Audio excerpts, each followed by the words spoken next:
আমার সাথে থাইকা যুদ্ধের ময়দানে যে গলা কাটায় দিয়া যত সহজ, একটা সময় আসবে যে সময় উম্মতের দাড়ি রাখা অত সহজ হবে না। সুন্নতি কায়দায় চুল কাটা তার অত সহজ হবে না। সুন্নতি টুপি পরা তার অত সহজ হবে না। সুন্নতি জুব্বা পরা, সুন্নতের পর আমল করলে তাকে ক্রিটিসাইজ করবে, ঠাট্টা করবে, ব্যঙ্গ করবে, বিদ্রুপ করবে। তোমরা কলেজের ছাত্র, তোমরাই সাক্ষী দাও।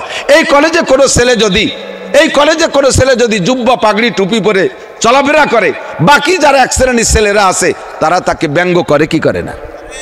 এ হুজুর হয়ে গেছে, তুমি বিশ্বাবতী আইছো, বেশ কি মারে না? কোন ছেলে যদি দাড়ি রাখে, তারা যে কত রঙের দাড়ি কয়, লাস্টে যা কয় তা তো আর কোয়া যায় না কলেজের মধ্যে। কয় কি তুই কি শেখ খাইছিস নাকি? তাহলে বোঝা যায় যে শেখ খা তো বোঝো, তোমরা ভালো বোঝো। প্রেম করে ব্যর্থ হলি তারে কয় শেখ খা, আর এই শেখ খাওয়ার পরে দাড়ি রাখা সুন্নাত, এর নাম হলো শেখ দাড়ি। এই শেখ দাড়ি করে তারা ব্যক্সিমাতি ব্যঙ্গ করতে যায়, অথচ ছেলেটা সুন্নতের মহাব্বতে সরমনে হুজুরের কাছে বায়াত হয়েছে, মুফতি আব্দুল গফফার সাহেবের কাছে বায়াত হয়েছে, তবলিগের সময় লাগাইছে, মুফতি আপনাদের ইমাম সাহেব সিরাজ সাহেব হুজুরের সাথে সম্পর্ক রাখে, তাই ছেলেটা আল্লাহর মহাব্বত, রসুলের মহাব্বতে দাড়ি রাখছে। তার চতুর্দিক দিয়ে তীর মারতি তালে থাকে। যুবক যদি দাড়ি রাখে, কলেজের ছেলে, তার মাই তারে ঠাট্টা করে, তোর বাপ আজ সাবালে গেল না, তুই বুড়ো হয়ে গেলি কে? তোর বাপের বয়স 60, আজ সাবালে, বাপ সাবালে মানে দাড়ি রায় নাই বলে সাবালে গেলি। তাহলে এই সময় সুন্নতের পর আমল করা বড় কঠিন না? এই মুহূর্তে যদি যুবক তুমি হেসে উড়িয়ে দিবা না, কথাটা তুমি নিবা, যেটা নেওয়া দরকার। এই সময় যদি তুমি সুন্নতের পর আমল করো, আল্লাহর কসম, তার 99 নামের কসম, তোমাকে 100 শহীদ, কোন শহীদ? বাংলাদেশি শহীদ না, শহীদ হরিপদ বাংলাদেশে। হিন্দু হয়ে বলে শহীদ হয়, শহীদ হরিপদ যোগ্য, সেটা তাকে ব্যাপার। তো অরিজিনাল বদর উহুদের যে শহীদ, এইরকম শহীদের 100 শহীদের যেই নাকি খুদার কসম তোমাকে একটা সুন্নতের বিনিময়ে সেই শহীদ সওয়াব দেওয়া হবে। তুমি যদি কলেজে টুপি পরে কলেজে আমল মানে লেখাপড়া করতে পারো, কঠিন জিহাদ। আল মুজাহিদু মান জাহাদা নাফসা। আরে যুদ্ধের ময়দানে মারামারি লেগে গেলে উজোকেও বহুত মানুষ যায়, সে সময় একটা জজবা এসে যায়। কিন্তু অবিরাম সর্বহালাতে নিজের নফসের সাথে জিহাদ করে সুন্নতের পর আমল করা, এটা হলো সবচেয়ে বড় জিহাদ, সবচেয়ে বড় জিহাদ। এই জিহাদটা করতে পারলে তোমার সব জিহাদ করা সম্ভব। আমরা মাদ্রাসায় থাকি, আমাদের মাদ্রাসা অনুকূল পরিবেশ। আমার মাদ্রাসায় কোনো নারী নাই, কোনো মহিলা নাই, কোনো কোথাও আমার মাদ্রাসায় একজন মহিলা নাই। কাজেই আমি সারা বছর আমরা পর্দা করা একেবারে আসান, একেবারে সহজ। আমি যদি বলি, আমার কোনো ছাত্র যদি বলে 1 বছরের ভিতরে কোনো নারীর মুখ দেখি নাই, ভালো কথা, দেখো নাই, এতে এটা নেকি হওয়া দরকার। কিন্তু একটা মাদ্রাসার ছাত্র শিক্ষক 1 বছর পর্দা করে নারীর মুখ না দেখে যে পরিমাণ নেকি পাবে, আমার প্রাণপ্রিয় নাম দিয়ে কলেজের স্টুডেন্ট, তোমরা মাত্র 1 ঘন্টা যদি চোখ করে নিচু করে কোনো নারীর দিকে না তাকায় থাকতে পারো, তাহলে আমি 1 বছর পর্দা করে যে নেকি পাবো, তুমি 1 ঘন্টায় তার চেয়ে বেশি পাবা। কারণ আমি অনুকূল পরিবেশে আছি। আমি বেপর্দা করবো, মাই তো নাই, তা দেখবো কারে? আর তোমার এই জায়গা হাঁটতে চলতে পায়ে বেঁধে যায় মহিলা, এই জায়গা তোমার পর্দা করা বড় কঠিন। কথা কোন ঠিক কিনা? আমি যদি গল্প মারি, আমি জীবনেও কোনোদিন আসামির কাছ থেকে 1 টাকাও ঘুষ খাই না। আমি বললাম, আমি মৌলানা নাসির বললাম, আমি জীবনেও আসামির কাছ থেকে 1 টাকাও ঘুষ খাই না। কেন খান না? আমার দেয় না, তা খাবো কই? আমি তো পুলিশে চাকরি করি না। তা আমি যে ঘুষ খাই না, এর তো পাই না বলে খাই না, আমি ঘুষের পরিবেশে নাই। কাজে আমার ঘুষ থেকে দূরে থাকা সহজ। কিন্তু কোন পুলিশ যদি বলে আমি একদিন 1 টাকাও ঘুষ খাই নাই, আমি 100 বছর ঘুষ না খেয়ে জেনে কি পাবো, ও পুলিশ একদিনের সুযোগ পাইয়া সেই ঘুষ না খাওয়াতে তার চেয়ে বেশি নাকি পাবে। কারণ সে ঘুষের পরিবেশের ভিতরে, প্রতিকূলের ভিতরে থেকে নিজের কন্ট্রোল করেছে। কথা বলেন? এই জায়গা থেকে, এটা লেখাপড়ার পরিবেশ, এটা শিক্ষার পরিবেশ, জেনারেল প্রতিষ্ঠান, এ জায়গা থেকে আমল করা শতভাগ কঠিন।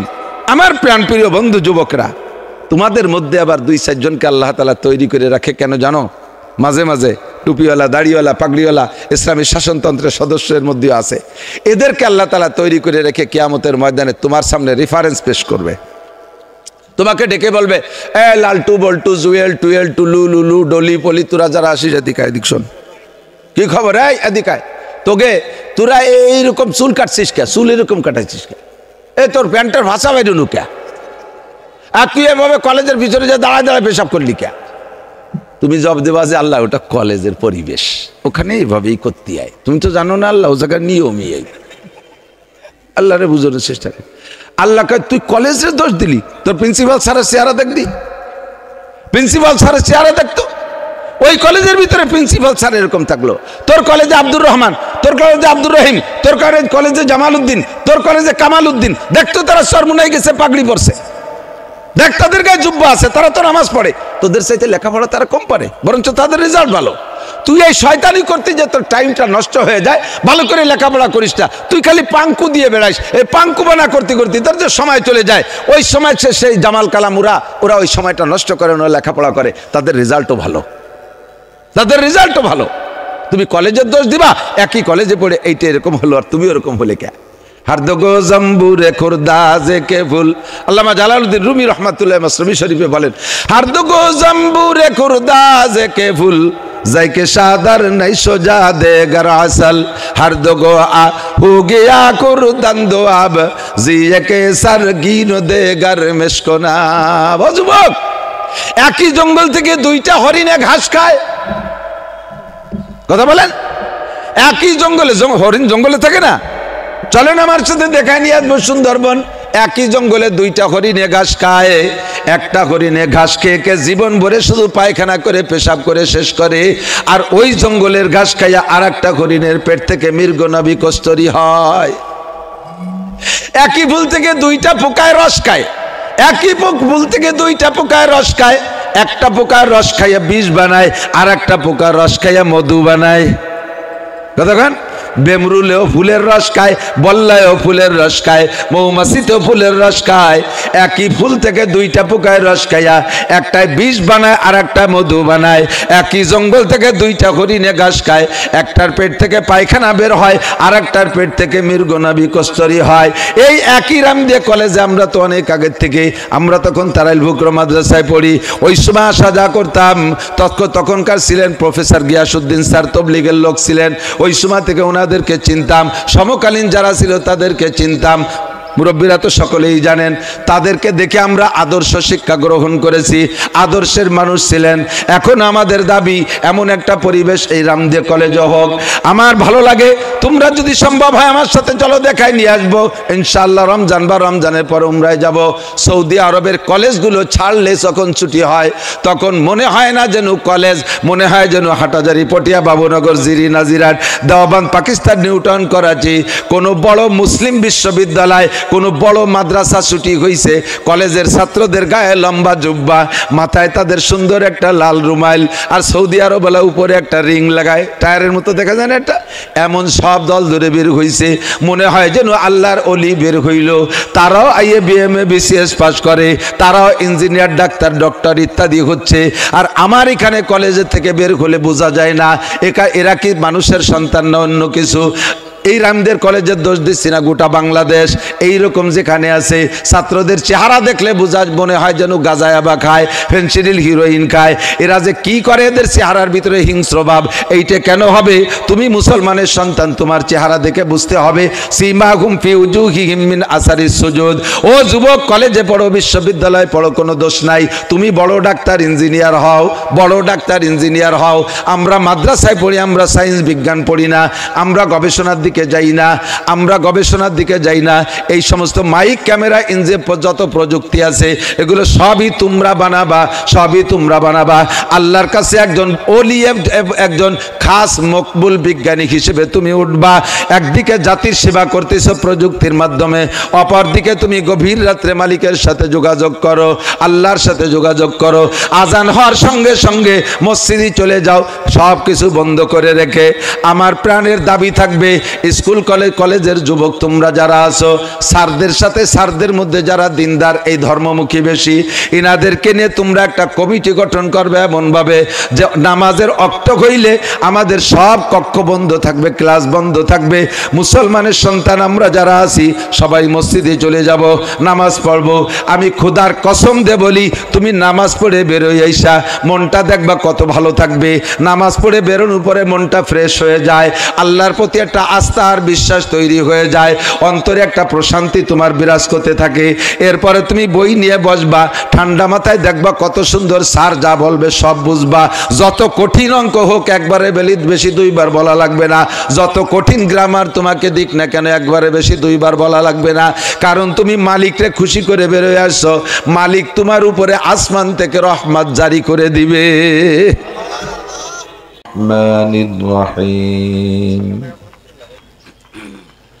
أفحسبتم أنما خلقناكم عبثا وأنكم إلينا لا ترجعون ثم قال الله تعالى وما خلقت الجن والإنس إلا ليعبدون وقال تعالى ما آتاكم الرسول فخذوه وما نهاكم عنه فانتهوا وقال محمد رسول الله صلى الله عليه وسلم لا يؤمن أحدكم حتى يكون هواه تبعا لما جئت به صدق الله مولانا العظيم وصدق رسوله النبي الكريم سبحانك لا علم لنا إلا ما علمتنا إنك أنت العليم الحكيم رب اشرح لي صدري ويسر لي أمري واحلل عقدة من لساني يفقه قولي رب زدني علما اللهم بارك لنا في رجب وشعبان وبلغنا رمضان اللهم أرنا الحق حقا وارزقنا اتباعه وأرنا الباطل باطلا وارزقنا اجتنابه সকলে বলি আমিন। একটু দুরূদ শরীফ পড়ি, আল্লাহর রহমত বেড়ে যাবে। আল্লাহুম্মা সাল্লি আলা মুহাম্মাদিন ওয়া আলা আলি মুহাম্মাদ কামা সাল্লাইতা আলা ইব্রাহিম ওয়া আলা আলি ইব্রাহিম ইন্নাকা হামিদুম মাজিদ اللهم بارك على محمد وعلى آل محمد كما باركت على إبراهيم وعلى آل إبراهيم إنك حميد مجيد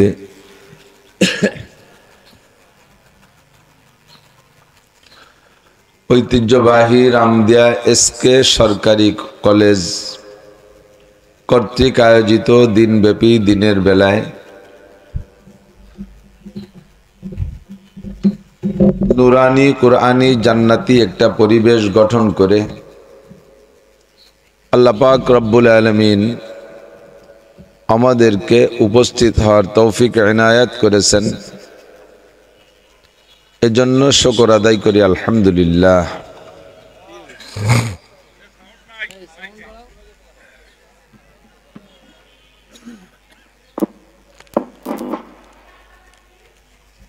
মাহফিলের সম্মানিত সভাপতি, অত্র কলেজের সুযোগ্য সুদক্ষ সুযোগ্য প্রিন্সিপাল সাহেব এবং অন্যান্য শিক্ষক মণ্ডলী, প্রিয় ছাত্রবৃন্দ, মাহফিল উপলক্ষে উপস্থিত এ অঞ্চলের অন্যান্য প্রাণপ্রিয় ধর্মপ্রাণ মুসলমান বাপ ও ভাইয়েরা, কলেজের ভিতরে বসে থাকা পর্দানশীন মা ও বোনেরা, আল্লাহ তাবারক ওয়া তাআলার শাহী দরবারে এজন্য শুকর আদায় করি যে আল্লাহ পাক রব্বুল আলামিন বাহ্যিক দৃষ্টিতে দেখতে একটা প্রতিকূল পরিবেশ, এ প্রতিকূল পরিবেশকে দিনের জন্য অনুকূলের দিকে আনার তৌফিক আল্লাহ পাকই দিয়েছেন, এজন্য শুকর আদায় করি আলহামদুলিল্লাহ। প্রিয় ছাত্রবৃন্দ যারা সামনে বসা আছে, আপনাদের সকলকে সম্বোধন করেই বলবো, বিশেষ করে ছাত্ররাই টার্গেট। আজকে আপনারা কলেজ স্টুডেন্ট, একদিন হতে পারে আল্লাহ পাক রব্বুল আলামিন আপনাকেও স্টেজে বসাইতে পারে।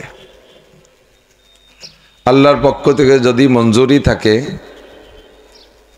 আপনি কলেজের ছাত্র হওয়া সত্ত্বেও, জেনারেল উচ্চশিক্ষায় শিক্ষিত হওয়ার পরেও আল্লাহ পাক যদি আপনাকে দিনের দায়ী হিসেবে পছন্দ করেন, তাহলে যে কোনোভাবে টান দিয়ে এনে পরিমাণ মতো যোগ্যতা দিয়ে আল্লাহ তাআলা এই চেয়ারে বসাইতে পারে। মহান রব্বুল আলামিনের যে অসংখ্য গুণ, অপরিসীম ক্ষমতা, তন্মধ্যে একটা হলো ফাআলুল লিমা ইউরিদ, যা খুশি তাই করেন। আর একটা হলো আলা কুল্লি শাইইন কাদির, যা করতে ইচ্ছা করেন তা একমাত্র আল্লাহ পাকই করতে পারেন, জগতের কোনো ক্ষমতা পারে না।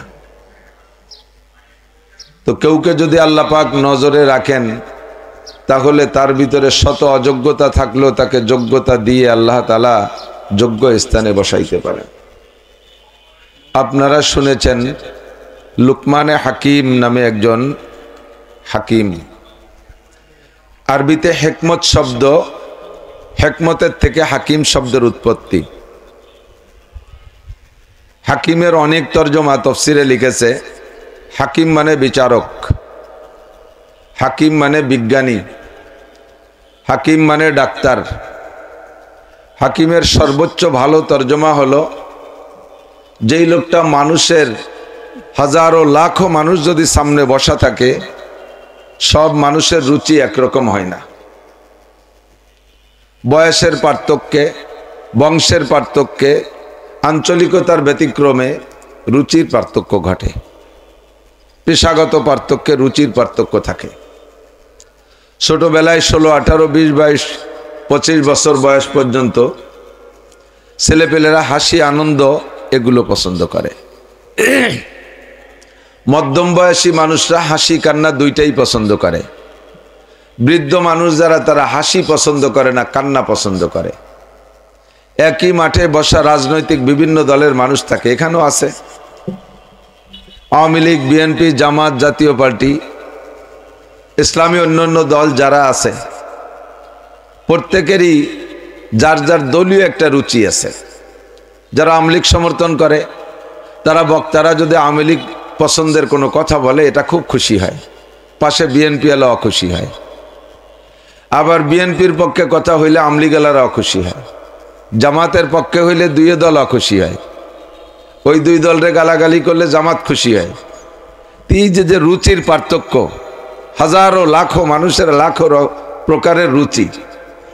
তো হাকিম বলা হয়, হাকিমের সর্বোচ্চ তর্জমা যেটা, সবচেয়ে ভালো পছন্দনীয় তর্জমা যেটা, সেটা হলো লক্ষ মানুষও যদি মাঠে বসা থাকে, প্রত্যেকটা মানুষের রুচি তাহকিক করে, রুচি যাচাই করে, সকলের পছন্দের কথা বলে এই লক্ষ মানুষকে বসায় রাখতে পারে যে লোকটা, ওই লোকটা সবচেয়ে বড় হাকিম।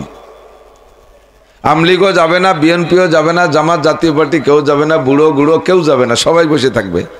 সকলের পছন্দের কথা তার থেকে আসতে থাকবে, এমন কথা বলে যে বসায় রাখতে পারে, তাকে বলে হাকিম। তো বিশ্বের ভিতরে আল্লাহর পক্ষ থেকে একটা লোককে হাকিম উপাধি দেওয়া হয়েছে, তার নাম লুকমানে হাকিম। লুকমানে হাকিম আলাইহিস সালাতু ওয়াস সালাম একজন নিগ্র মানুষ, কালো মানুষ, হাবশি মানুষ, বংশীয়ভাবে গোলাম।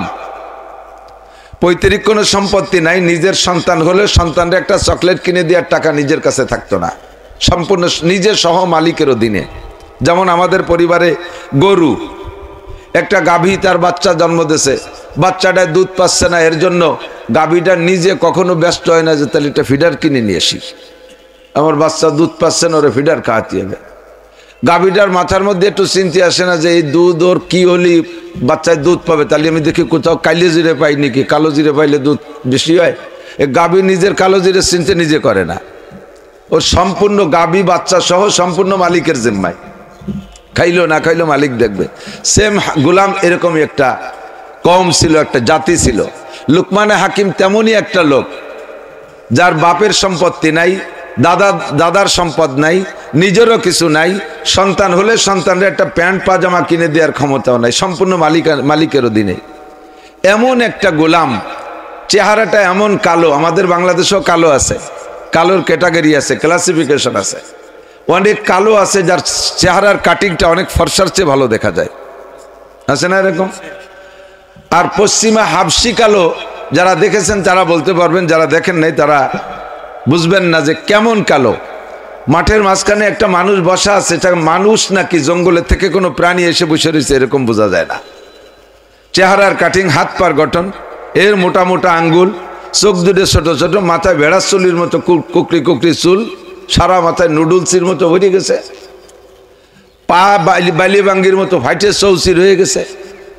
এই যে যত বড় কারের মানে বেঢঙ্গা সব হাবশিদের ভিতরে, এরকম একটা মানুষ লুকমানে হাকিম। যুবকদের খুব লক্ষ্য করার জন্য অনুরোধ করছি, তোমাকে আমি ওখান থেকে এখানে নিয়ে আসবো কিভাবে, তারই ছোট্ট একটা পরামর্শ দিয়ে খুদ বোঝা পড়ছি তার আলোচনা করব, সময় কম। তো এই লুকমানে হাকিম আলাইহিস সালাতু ওয়াস সালাম, আল্লাহ পাক তাকে নিতে নিতে এমন একটা পর্যায়ে নিয়ে গেছে যে স্বয়ং রব্বুল আলামিন তাকে দুইটা প্রস্তাব দিয়েছে। এই ছোট, তুমি লড়াচড়া করো কে? এটা কলেজ, এখানে লেখাপড়ার জায়গা, গ্রামের আইলু ভাইলু জায়গা না। যা খুশি তাই করলো, ছাত্ররা কি ভদ্রতার সাথে বসে রয়েছে, ক্লাসে যেমন বসে এখানে সেরকম বসতে হবে। তো লুকমানে হাকিম যাইতে যাইতে এমন পর্যায়ে চলে গেছে, আল্লাহ পাক রব্বুল আলামিন লুকমানকে প্রস্তাব দিলেন, লুকমান তুমি কি নবী হতে চাও না ওলি হতে চাও? প্রস্তাবটা খেয়াল করছেন আপনারা? নবী আর অলির পার্থক্য কি? সারা পৃথিবীতে যদি 100 কোটি অলি থাকে, 100 কোটি আল্লাহর অলি থাকে, এই 100 কোটি অলিকে এক পাল্লায় রাখলে আর 2.5-3 লক্ষ নবী রসুলের মধ্যে সবচাইতে ছোট নিচু মানের একজন নবীকে যদি আরেক পাল্লায় রাখা হয়, তাহলে নবীর পাল্লা ভারী হয়ে যাবে। নবীর মর্যাদা এত বেশি, নবীর মর্যাদা এত বেশি। তো তুমি কি নবী হতে চাও না অলি হতে চাও? এমন প্রস্তাব আসলে কে নবী না হতে চায়? আপনাকে যদি প্রস্তাব দেওয়া হয় যে তুমি কি চৌকিদার হতে চাও না আইজি হতে চাও, তুমি যেটা হইতে চাইবা যোগ্যতায় আমার হাতে, তুমি চৌকিদার হতে চাও না আইজি হতে চাও, কে চৌকিদার হতে যাবে? সবাই আইজি হতে যাবে না। এমনই একটা পার্থক্যের প্রস্তাব, তুমি নবী হতে চাও না অলি হতে চাও? লুকমানে হাকিম বললেন, আল্লাহ আমি অলি হতে চাই, আমি নবী হব না। কেন তুমি নবী হবে না? নবী এত বড় পদ সুযোগ পেয়ে তুমি কেন হবে না? লুকমানে হাকিম তো হেকমত ওয়ালা মানুষ, জ্ঞানী মানুষ, উনি ওনার জ্ঞানের দিকটা দিয়ে ওনার জ্ঞান খাটায় একটা প্রশ্ন, একটা জবাব একভাবে দিছে। প্রথম জবাবটা হলো যে আল্লাহ আমার জানা মতে তুমি যাদেরকে নবী বানাইছো পৃথিবীতে আমার আগে, কেউকে তুমি এভাবে প্রস্তাব দিয়ে নবী বানাও নাই। যাকে নবী বানানোর সিদ্ধান্ত নিয়েছো তাকে তুমি নবুয়তি পতাকা দিয়ে দেছো, জিবরাইলে পাঠায় দেছো, যাও আমাকে নবী বলে আসো। তুমি যদি আমাকে নবী বানাবাই তাহলে আমারে প্রস্তাব দিতে না, ডাইরেক্ট তুমি আমার কাছে কার্ড পাঠাই দিতে। তারপরও আমি তোমাকে বলবো না যে তুমি আল্লাহ আমাকে নবী বানাবে না বলে আমাকে আমার সাথে প্রতারণা করছো। তুমি যেহেতু প্রস্তাব দিয়েছো আমি গ্রহণ করলে তুমি দিবা, তবে আমি নবী হব না। এজন্য যে অলি হইলে যার যার দায়িত্ব তার তার কাছে। আমি তোমার অলি হয়ে বন্ধু হয়ে একা একা জান্নাতে যাব, উম্মতের জিম্মাদারি আমার থাকবে না। কিন্তু নবী হইলে গোটা উম্মতের জবাব আমাকে দেয়া লাগবে। কুল্লুকুম রাইন ওয়া কুল্লুকুম মাসউলুন আন রাইয়াতিহি। সাধারণ শিক্ষকরা যারা আছেন এই কলেজের যারা শিক্ষক মন্ডলী আছেন, প্রফেসর মন্ডলী আছেন, তাদের অত জবাবদেহিতা নাই যত জবাবদেহিতা আছেন প্রিন্সিপাল স্যারের। গ্রাম্যটা বাংলায় বলে সারা নৌকায় পানি নয়, ডরা খোলে জমা হয়। নৌকার পানি নয়, ওই গলার কাছে একটা তক্তা ভাইটা পানি এসে জমা হয় ডরা খোলে। যত সেচির ঘষা ওই আগা নৌকার তক্তায় খায় না, ওই ডরা খোলের তক্তারই ঘষা খাওয়া লাগে। সারা কলেজে যত ভুল চুক হবে সব জবাব প্রিন্সিপাল স্যারের দেওয়া লাগবে। আমিও মাদ্রাসার প্রিন্সিপাল, আমার মাদ্রাসার মোহতামেম। ওই ছাত্র কোনটা কোন জায়গায় অন্যায় করছে জবাব আমার দেয়া লাগে, শিক্ষক কোন জায়গা কি ভুল করছে জবাব আমার দেয়া লাগে। যদি বিচারে কাঠগড়ায় দাঁড়াইতে জেল খাটতে হলে পুলিশে আমারে নেবে, ওই শিক্ষক ছাত্ররে নেবে না। তো উম্মতে যদি কোথাও কোনো অন্যায় করে এই অন্যায়ের জবাব দেয়া লাগবে নবীর কাজে। আল্লাহ আমি এত বড় দায়িত্ব নিতে পারবো না, আমাকে তুমি ওলি বানাও। সংক্ষেপে বলছি এ কথাটা এজন্য যে উনি কত বড় মকবুল মানুষ।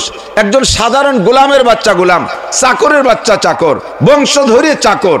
পিছনের কথা বলতে গেলে এমন ছোট করে বলা লাগে, কিন্তু যে পর্যায়ে চলে আসছে তারপরে থেকে ভাষাগুলো ব্যবহার করা আদবের খিলাফ বলে মনে হয়। উনি এত দামি মানুষ হয়ে গেলেন। একদিন উনি এরকম লক্ষ মানুষ সামনে নিয়ে বয়ান করতেছে। তো বয়ানে এমন ভাবে বয়ান করতেছে প্রত্যেকটা কথা হেকমতে ভরা, জ্ঞানে ভরা, বিজ্ঞানে ভরা, প্রযুক্তিতে ভরা। প্রত্যেকটা মানুষ শিক্ষিত বড় বড় পণ্ডিতরা উনার এক একটা কথাকে স্বর্ণাক্ষরে লেখার মতো লিখে নিচ্ছেন। এক পর্যায়ে একটা লোক মাঠের থেকে উঠে এসে উনার কাছে এসে বসে বলতেছে, এক করে গা ঘেসে ঘেসে বসে বসছে, আবার সাহস পাচ্ছে না কথা বলতে। একবার একটু স্কোপ নিচ্ছে কথা বলবে, মাঝে একবার প্রস্তাবও দিলেন, হুজুর হুজুর কই আবার থামিয়ে গেছে, সাহস পাচ্ছে না কথা বলতে। তারপরে সাহস করে বলেই বেলাইছে, হুজুর একটা কথা বলবো। আচ্ছা বলেন, কোনো সমস্যা নেই। না বলবো না। কই আবার নিজে চেপে গেছে, না বলবো না। তার মানে উনার পক্ষ থেকে অনুমতিটা খুব শক্তভাবে হোক তাহলে বলবো। পরে উনি বলতে না না না বলেন বলেন, কোনো সমস্যা নেই। তো বলতেছে যে হুজুর আপনি কি সেই লুকমান যে লুকমান আর আমি একসাথে অমক মালিকের ছাগল রেখে বেড়াতাম? আমি আর আপনি একসাথে অমক মালিকের ছাগলের রাখাল ছিলাম। আপনি কি সেই লুকমান নাকি? আমার কেমন যেন মনে হয় ছোটবেলায় তো রাখালি করতাম, পরে তো আপনি বড় হয়ে গেছেন, চিনতে পারতেছি না। তো লুকমানে হাকিম আলাইহিস সালাম বললেন, লা তাহজান ওয়ালা তাখাব, ভয় পেন না, টেনশন করে না, আমি সেই লুকমানি। আল্লাহ পাক আমাকে নিষেধ করছে, পিছনের ব্যাকগ্রাউন্ড যদি আমার দুর্বল থাকে ওটা ব্যক্ত না করতে নিষেধ করেছেন। ওয়ালা তানসা নাসিবাকা মিনাদ দুনিয়া ওয়া আহসিন কামা আহসানাল্লাহু ইলাইক। দুনিয়ায় এখন তুমি বড় হয়ে গেছো, পিছনে এক সময় ছোট ছিলে, সেই পিছনের ছোট অবস্থাটা তুমি ভুলে যেও না। এখন তুমি শিল্পপতি, এক সময় রাস্তায় তুমি ভিক্ষুক ছিলে, ভিক্ষার অবস্থাটা তুমি ভুলে যেও না। এখন তুমি কোটিপতি, এক সময় তুমি রাস্তায় ভ্যান রিক্সা চালাইতে, ওই অবস্থাটা তুমি ভুলে যেও না। ওইটা যদি তুমি মনে রাখতে পারো তাহলে গরিব দুঃখী এতিম অসহায় কাঙ্গাল এরা যারা অসহায় আছে, দুর্বল আছে, তাদের প্রতি তুমি সহানুভূতিশীল হতে পারবে। আর যদি তুমি বর্তমান অবস্থার কথা কি স্মরণ করো, পিছনের কথা ভুলে যাও, তাহলে তুমি মানুষের প্রতি দয়া করতে পারবা না। লা তানসা নাসিবাকা মিনাদ দুনিয়া। কাজে আমি পিছনের কথা ভুলি না, আমার মনে আছে আমি সেই লুকমানি। তখন এই লোকটা সুযোগ পেয়ে সাহস পেয়ে জিজ্ঞেস করলেন, তাহলে আপনি ছাগলের রাখালের থেকে এই মানুষের রাখালি করা শিখলেন কিভাবে? ছাগলের রাখাল থেকে উঠে এসে আপনি মানুষের কমান্ডারি শিখলেন কিভাবে? লুকমান হাকিম বলতেছেন, অ্যানিম্যাল এভরিবডি, আমার প্রাণপ্রিয় যুবকরা সকলে খেয়াল করবে, মন দিয়ে করো সবে বিদ্যা উপার্জন, সকল ধনের চেয়ে বিদ্যা মহাদান। কতক্ষণ? মন দিয়ে করো সবে বিদ্যা উপার্জন, সকল ধনের চেয়ে বিদ্যা মহাদান। এই দান নাহি কেউ নিতে পারে কেড়ে, যতই করিবে দান ততই যাবে বেড়ে। প্রত্যেকটা কথা তোমার জ্ঞান, প্রত্যেকটা কথা হবে তোমার শিক্ষা। আর মন দিয়ে কথা শেখো। বই পুস্তক পড়ে সেই কথাকে স্টেজে বলতে বহুত কঠিন ব্যাপার। আর শোনা কথা মনে থাকে, এটা আরেক জায়গায় বলা যায়, নিশ্চিন্তে বলবেন আমি তফসির থেকে দেখে বলছি। আপনি আরেক জায়গায় এটা বলবেন, আপনাকে খিলাফতি দেয়া থাকলো। মন দিয়ে করো সবে বিদ্যা উপার্জন, সকল ধনের চেয়ে বিদ্যা মহাধন। এই ধন নাহি কেউ নিতে পারে কেড়ে। ছোটবেলায় আমরা যখন স্কুলে পড়তাম আমাদের সময় এতটা উন্নত ছিল না, মুরব্বীদের সময় আরো অনুন্নত ছিল। তাল পাতার পাটিতে বসতাম আর তাল পাতায় লিখতাম, যার কারণে আমাদের ওই ক্লাসে বসতাম যে পাটিতে, এজন্য আমাকে নামই ছিল পাতাড়িওয়ান। মুরব্বীরা আছে নাকি? ওই যে পাতাড়িওয়ানের ছাত্র পাইছি, পাতাড়িওয়ান ছিল ক্লাসের নাম। 1-1.5 বছর পাতাড়িতে বেরিয়ে টড়িয়া এরপরে যখন ক্লাসে উঠাইতো ওর নাম ছিল খাতা ধরানো। খাতা ধরানো একটা খই নিয়ে যেতাম স্কুলে, যে কোরআন শরীফ ধরাতে যেমন নেয় না, ওইরকম খই বেজে গুড় দিয়ে মাখায় নিয়ে যেতাম, সারা স্কুল ভরে খই খাই। এরপরে আমাদের খাতা ধরাইতো। জগদীশ স্যার নামে হিন্দু একজন মাস্টার ছিলেন, উনি বোর্ডে লিখে দিয়েছিলেন, সেই ছোটবেলার কথা ভালো মনে থাকে, একদিনই পড়েছি, বেশি পড়ি নাই। ওই দিন লিখে দিয়েছিলেন, মন দিয়ে করো সবে বিদ্যা উপার্জন, সকল ধানের চেয়ে বিদ্যা মহাধন, এই ধন নাহি কেউ নিতে পারে কেড়ে, যতই করিবে দান ততই যাবে বেড়ে। তোমার আব্বার দুইটা ছেলে, তুমি আর তোমার বড় ভাই, তুমি আর তোমার বড় ভাই। বড় ভাইকে আব্বা একদিনও পড়ায় নাই, বাপ 200 বিঘে জমির মালিক। তুই তো মাইকির ব্যবসায় মাইক খেয়ে যাবি নিজকে, তোর আর কেউ নেবে না রে। আমার সাথে রোগীর মতো ক্যারত কুরুত করতেছে। চাইছিলাম যে কলেজের মধ্যে একটু ভালো ভাষায় কথা কব, তুই আজও রাখতে পারলি না। আমার দিক দুই ভাইয়ের এক ভাই, বড় ভাইরে, তোমার বড় ভাইরে 200 বিঘের জমির মালিক বানাই দিয়েছে। আর তোমার আব্বা 1 ইঞ্চি জমিও দেয় নাই, তোমার আব্বা BCS পাস করাই দিয়েছে। তোমরা যারা আসো বলো, ছোটদেরকে ছাত্র হিসেবে তুমি বলছি, কিন্তু রাগ করো না।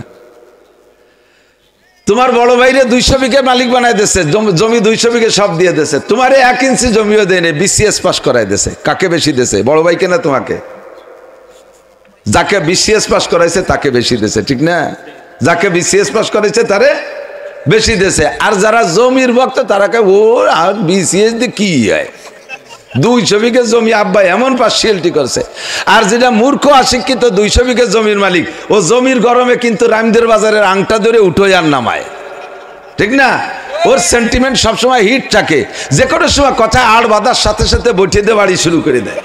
তো 200 বিঘে জমির গরমে গন্ডগোল লাগিয়ে গেছে, একজনের একে বাড়িতে জায়গায় ডেট করে ফেলাইছে। এই পুলিশের সামনে ঘটনা, একেবারে স্পট অ্যারেস্ট, যেখানে ঘটনা ঘটছে ওই জায়গাতে পুলিশে ধরে নিয়ে গেছে। মাত্র 2 বছরের ভিতরে এই মার্ডার কেসের থেকে বাঁচতে জন্য 200 বিঘে জমি শেষ। অবশেষে তার ফাঁসিও হতে পারে, জমি দিয়ে ঠেকাতে পারবে না। আর যারা BCS পাস করা দিয়েছে 1 ইঞ্চি জমিও দেয় নাই, ও সরকারের বড় গেজেটেড অফিসার হয়ে গেছে। ধীরে ধীরে ধীরে ধীরে আল্লাহর রহমতে বাড়তে বাড়তে বহু উপরে সচিব হয়ে গেছে।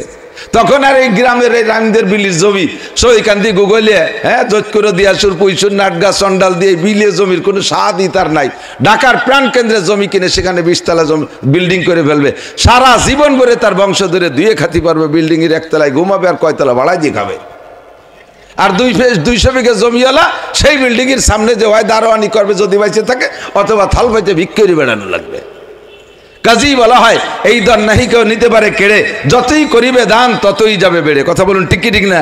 লুকমান হাকিম আলাইহিস সালাতু ওয়াস সালাম শিক্ষা অর্জন করতে করতে এমন একটা মর্যাদায় চলে গেছে। তো ওই লোকটা জিজ্ঞেস করছে, ছাগলের রাখালি থেকে আপনি এখানে আসেন, আমার ছাত্ররা অনেকে পড়তে চাও না, আব্বা মা ঠেলে ঠুলে কলেজে পাঠায়, তোমরা এখানে এসে কলেজে এসে যা খুশি তাই করে শেষ করো।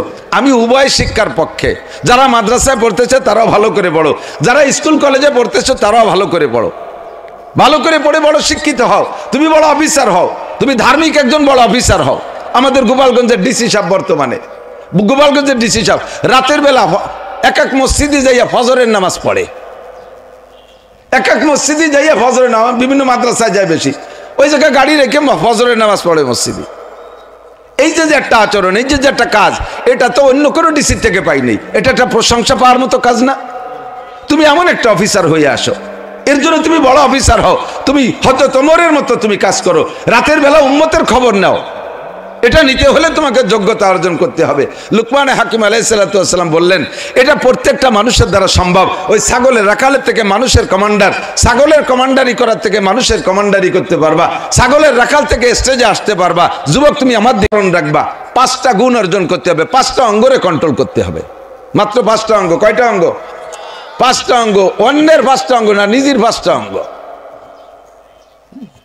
তোমার নিজের 5টা অঙ্গরে যদি তুমি তোমার কন্ট্রোল করতে পারো, তাহলে তুমি ওখান থেকে এখানে আসতে পারবা। 1 নম্বর হলো তোমার চক্ষুরে কন্ট্রোল করো। কুল্লিল মুমিনিন ইয়াগুদ্দু মিন আবসারিহিম, আল্লাহ পাক বলেছেন তুমি তোমার চোখরে কন্ট্রোল করো, চোখরে হেফাজত করো।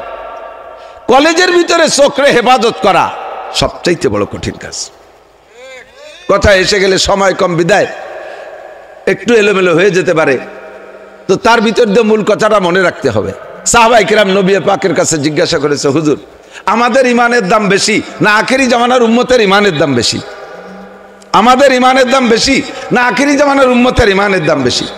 হুজুর আলাইহিস সালাতু ওয়াস সালাম বললেন, তোমাদের ইমানের চাইতে সাহাবা তো সাহাবা, বিনা হিসাবে জান্নাতি। একটু বলি সুবহানাল্লাহ।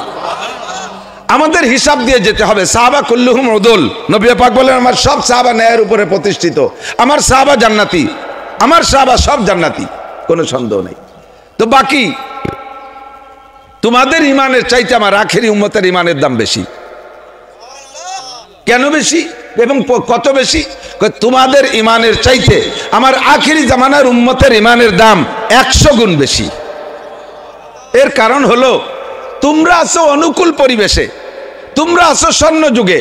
আমার চেহারা দেখলে কাফের কলেমা পড়ে বসে, আমার আচরণে কাফের কলেমা পড়ে। আমি রাস্তায় যে হাঁটলে পাথরে আমারে সালাম দেয়, আমি রাস্তায় যে হাঁটলে পাহাড়ে আমারে সালাম দেয়, রৌদ্রের ভিতরে হাঁটলে মেঘ এসে আমাকে ছায়া করে, আমি আঙ্গুলের ইশারা দিলে চাঁদ দ্বিখণ্ডিত হয়ে জমিনে পড়ে যায়। এটা তোমরা সচক্ষে দেখতেছো। এই দেখে দেখে তোমরা মুসলমান, কাজেই তোমরা আছো অনুকূল পরিবেশে, স্বর্ণ যুগে। তোমাদের ইমান গ্রহণ করা অতটা কঠিন না। আখেরি জামানায় যে সময় আমি থাকবো না, উলামায়ে কেরাম শুধু এই গল্পগুলো শোনাবে পাবলিককে, তারা শুনে শুনে কথাগুলোকে বিশ্বাস করে ইমান আনবে। কাজেই তাদের ইমান হলো প্রতিকূল পরিবেশে ইমান গ্রহণ করা। তোমাদের ইমানের চাইতে তাদের ইমানের দাম 100 গুণ বেশি। তোমাদের আমলের চেয়ে তাদের আমলের দাম কত বেশি? হুজুর বলেন, মান তামাসসাকা বিসুন্নতি ইনদা ফাসাদে উম্মতি ফালাহু আজরু মিয়াতি শাহীদ। যে সময় দুনিয়া থেকে সুন্নতগুলো মিটে যাওয়ার সম্ভাবনা দেখা দেবে মুসলমানদের অলসতার কারণে, যুবক, মুসলমানদের অলসতার কারণে অথবা অমুসলমানদের অপষড়যন্ত্রের শিকার হইয়া তোমাদের থেকে সুন্নতগুলো বিলুপ্ত হতে থাকবে। এই মুহূর্তে যদি কোনো একজন মানুষ একটা সুন্নতের পর আমল করতে পারো, আল্লাহ পাক রব্বুল আলামিন তাদেরকে এই পরিমাণ নেকি দান করবেন। আমার সাহাবায়ে কেরাম, তোমরা যারা আমার সাথে উহুদের যুদ্ধে যে 70 জন শাহাদত বরণ করেছো, বদরের যুদ্ধে যে 14 জন শাহাদত বরণ করেছো, এই রকম দামি দামি শহীদের 100 শহীদের নেকি একত্রিত করলে যেই নেকি হবে, একটা ছেলে আখেরি জামানায় একটা সুন্নতের পর আমল করলে আল্লাহ পাক সমপরিমাণ নেকি দান করবে। কারণ তোমরা আমার সাথে থাইকা যুদ্ধের ময়দানে যে গলা কাটাই দেয়া যত সহজ, খেয়াল, তোমরা আমার সাথে থাইকা যুদ্ধের ময়দানে যে গলা কাটাই দেয়া যত সহজ, একটা সময় আসবে যে সময় উম্মতের দাড়ি রাখা অত সহজ হবে না, সুন্নতি কায়দায় চুল কাটা তার অত সহজ হবে না, সুন্নতি টুপি পরা তার অত সহজ হবে না, সুন্নতি জুব্বা পরা সুন্নতের পর আমল করলে তাকে ক্রিটিসাইজ করবে, ঠাট্টা করবে, ব্যঙ্গ করবে, বিদ্রুপ করবে। তোমরা কলেজের ছাত্র, তোমরাই সাক্ষী দাও। এই কলেজে কোনো ছেলে যদি জুব্বা পাগড়ি টুপি পরে চলাফেরা করে, বাকি যারা এক শ্রেণীর ছেলেরা আছে তারা তাকে ব্যঙ্গ করে কি করে না? হুজুর হয়ে গেছে, তুমি বিশ্বাবতী আইছো, বেশ কি মারে না?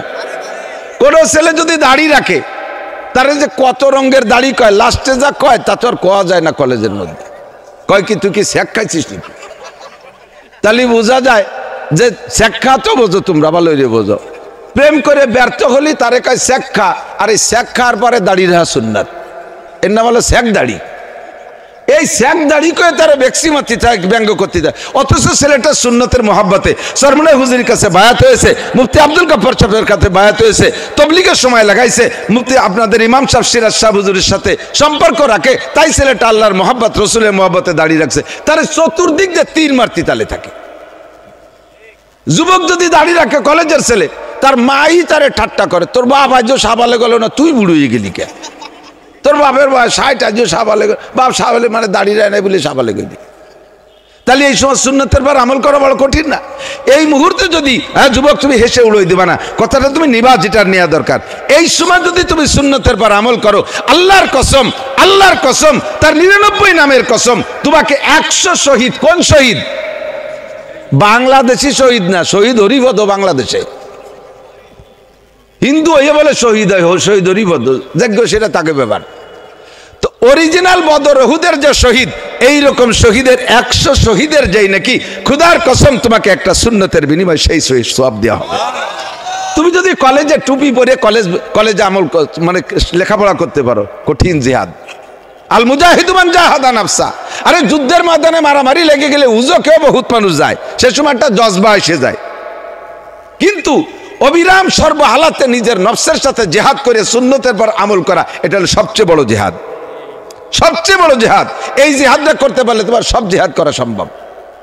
আমরা মাদ্রাসায় থাকি, আমাদের মাদ্রাসা অনুকূল পরিবেশ। আমার মাদ্রাসায় কোনো নারী নাই, কোনো মহিলা নাই, কোনো কোথাও আমার মাদ্রাসায় একজন মহিলা নাই। কাজেই আমি সারা বছর আমরা পর্দা করা একেবারে আসান, একেবারে সহজ। আমি যদি বলি, আমার কোনো ছাত্র যদি বলে 1 বছরের ভিতরে কোনো নারীর মুখ দেখি নাই, ভালো কথা, দেখো নাই, এতে এটা নেকি হওয়া দরকার। কিন্তু একটা মাদ্রাসার ছাত্র শিক্ষক 1 বছর পর্দা করে নারীর মুখ না দেখে যে পরিমাণ নেকি পাবে, আমার প্রাণপ্রিয় নামদিয়া কলেজের স্টুডেন্ট, তোমরা মাত্র 1 ঘন্টা যদি চোখ করে নিচু করে কোনো নারীর দিকে না তাকায় থাকতে পারো, তাহলে আমি 1 বছর পর্দা করে যে নেকি পাবো, তুমি 1 ঘন্টা তার চেয়ে বেশি পাবা। কারণ আমি অনুকূল পরিবেশে আছি। আমি বেপর্দা করবো, মাই তো নাই, তা দেখবো কারে? আর তোমার এই জায়গা হাঁটতে চলতে পায়ে বেঁধে যায় মহিলা, এই জায়গা তোমার পর্দা করা বড় কঠিন। কথা কোন ঠিক কিনা? আমি যদি গল্প মারি, আমি জীবনেও কোনোদিন আসামির কাছ থেকে 1 টাকাও ঘুষ খাই না। আমি বললাম, আমি মৌলানা নাসিবুল্লাহ, আমি জীবনেও আসামির কাছ থেকে 1 টাকাও ঘুষ খাই না। কেন খান না? আমার দেয় না, তা খাবো কই? আমি তো পুলিশে চাকরি করি না। তা আমি যে ঘুষ খাই না, এটা পাই না বলে খাই না, আমি ঘুষের পরিবেশে নাই। কাজে আমার ঘুষ থেকে দূরে থাকা সহজ।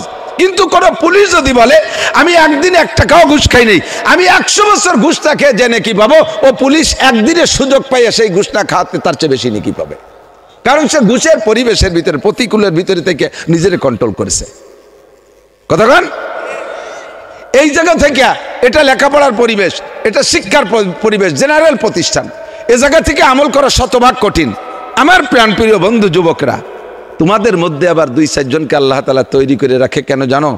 মাঝে মাঝে টুপিওয়ালা, দাড়িওয়ালা, পাগড়িওয়ালা ইসলামী শাসনতন্ত্রের সদস্যের মধ্যে আছে। এদেরকে আল্লাহ তাআলা তৈরি করে রেখে কিয়ামতের ময়দানে তোমার সামনে রেফারেন্স পেশ করবে। তোমাকে ডেকে বলবে, এ লালটু বল্টু জুয়েল টুয়েল টুলু লুলু ডলি পলি, তোরা যারা আসিস এদিকায়, এদিক শোন, কি খবর? এই এদিকায়, তোকে তোরা এইরকম চুল কাটছিস কে? চুল এরকম কাটাইছিস কে? এ তোর প্যান্টের ভাষা বাইরুনু কে? আর তুই এভাবে কলেজের ভিতরে যে দাঁড়ায় দাঁড়ায় পেশাব করলি কে? তুমি জব দেবা যে আল্লাহ ওটা কলেজের পরিবেশ, ওখানে এইভাবেই করতে হয়। তুমি তো জানো না আল্লাহ ও জায়গার নিয়মই এই। আল্লাহরে বুঝানোর চেষ্টা কর।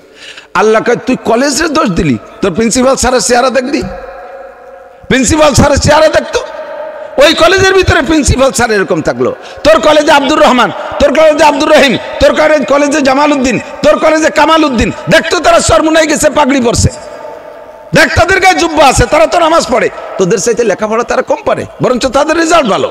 তুই এই শয়তানি করতে যে তোর টাইমটা নষ্ট হয়ে যায়, ভালো করে লেখাপড়া করিস না, তুই খালি পাঙ্কু দিয়ে বেড়াইস। এই পাঙ্কু বানা করতে করতে তোর যে সময় চলে যায়, ওই সময় সেই জামাল কালাম ওরা ওই সময়টা নষ্ট করে না, লেখাপড়া করে, তাদের রেজাল্টও ভালো, তাদের রেজাল্টও ভালো। তুমি কলেজের দোষ দিবা, একই কলেজে পড়ে এইটা এরকম হলো আর তুমি ওরকম হলে কে?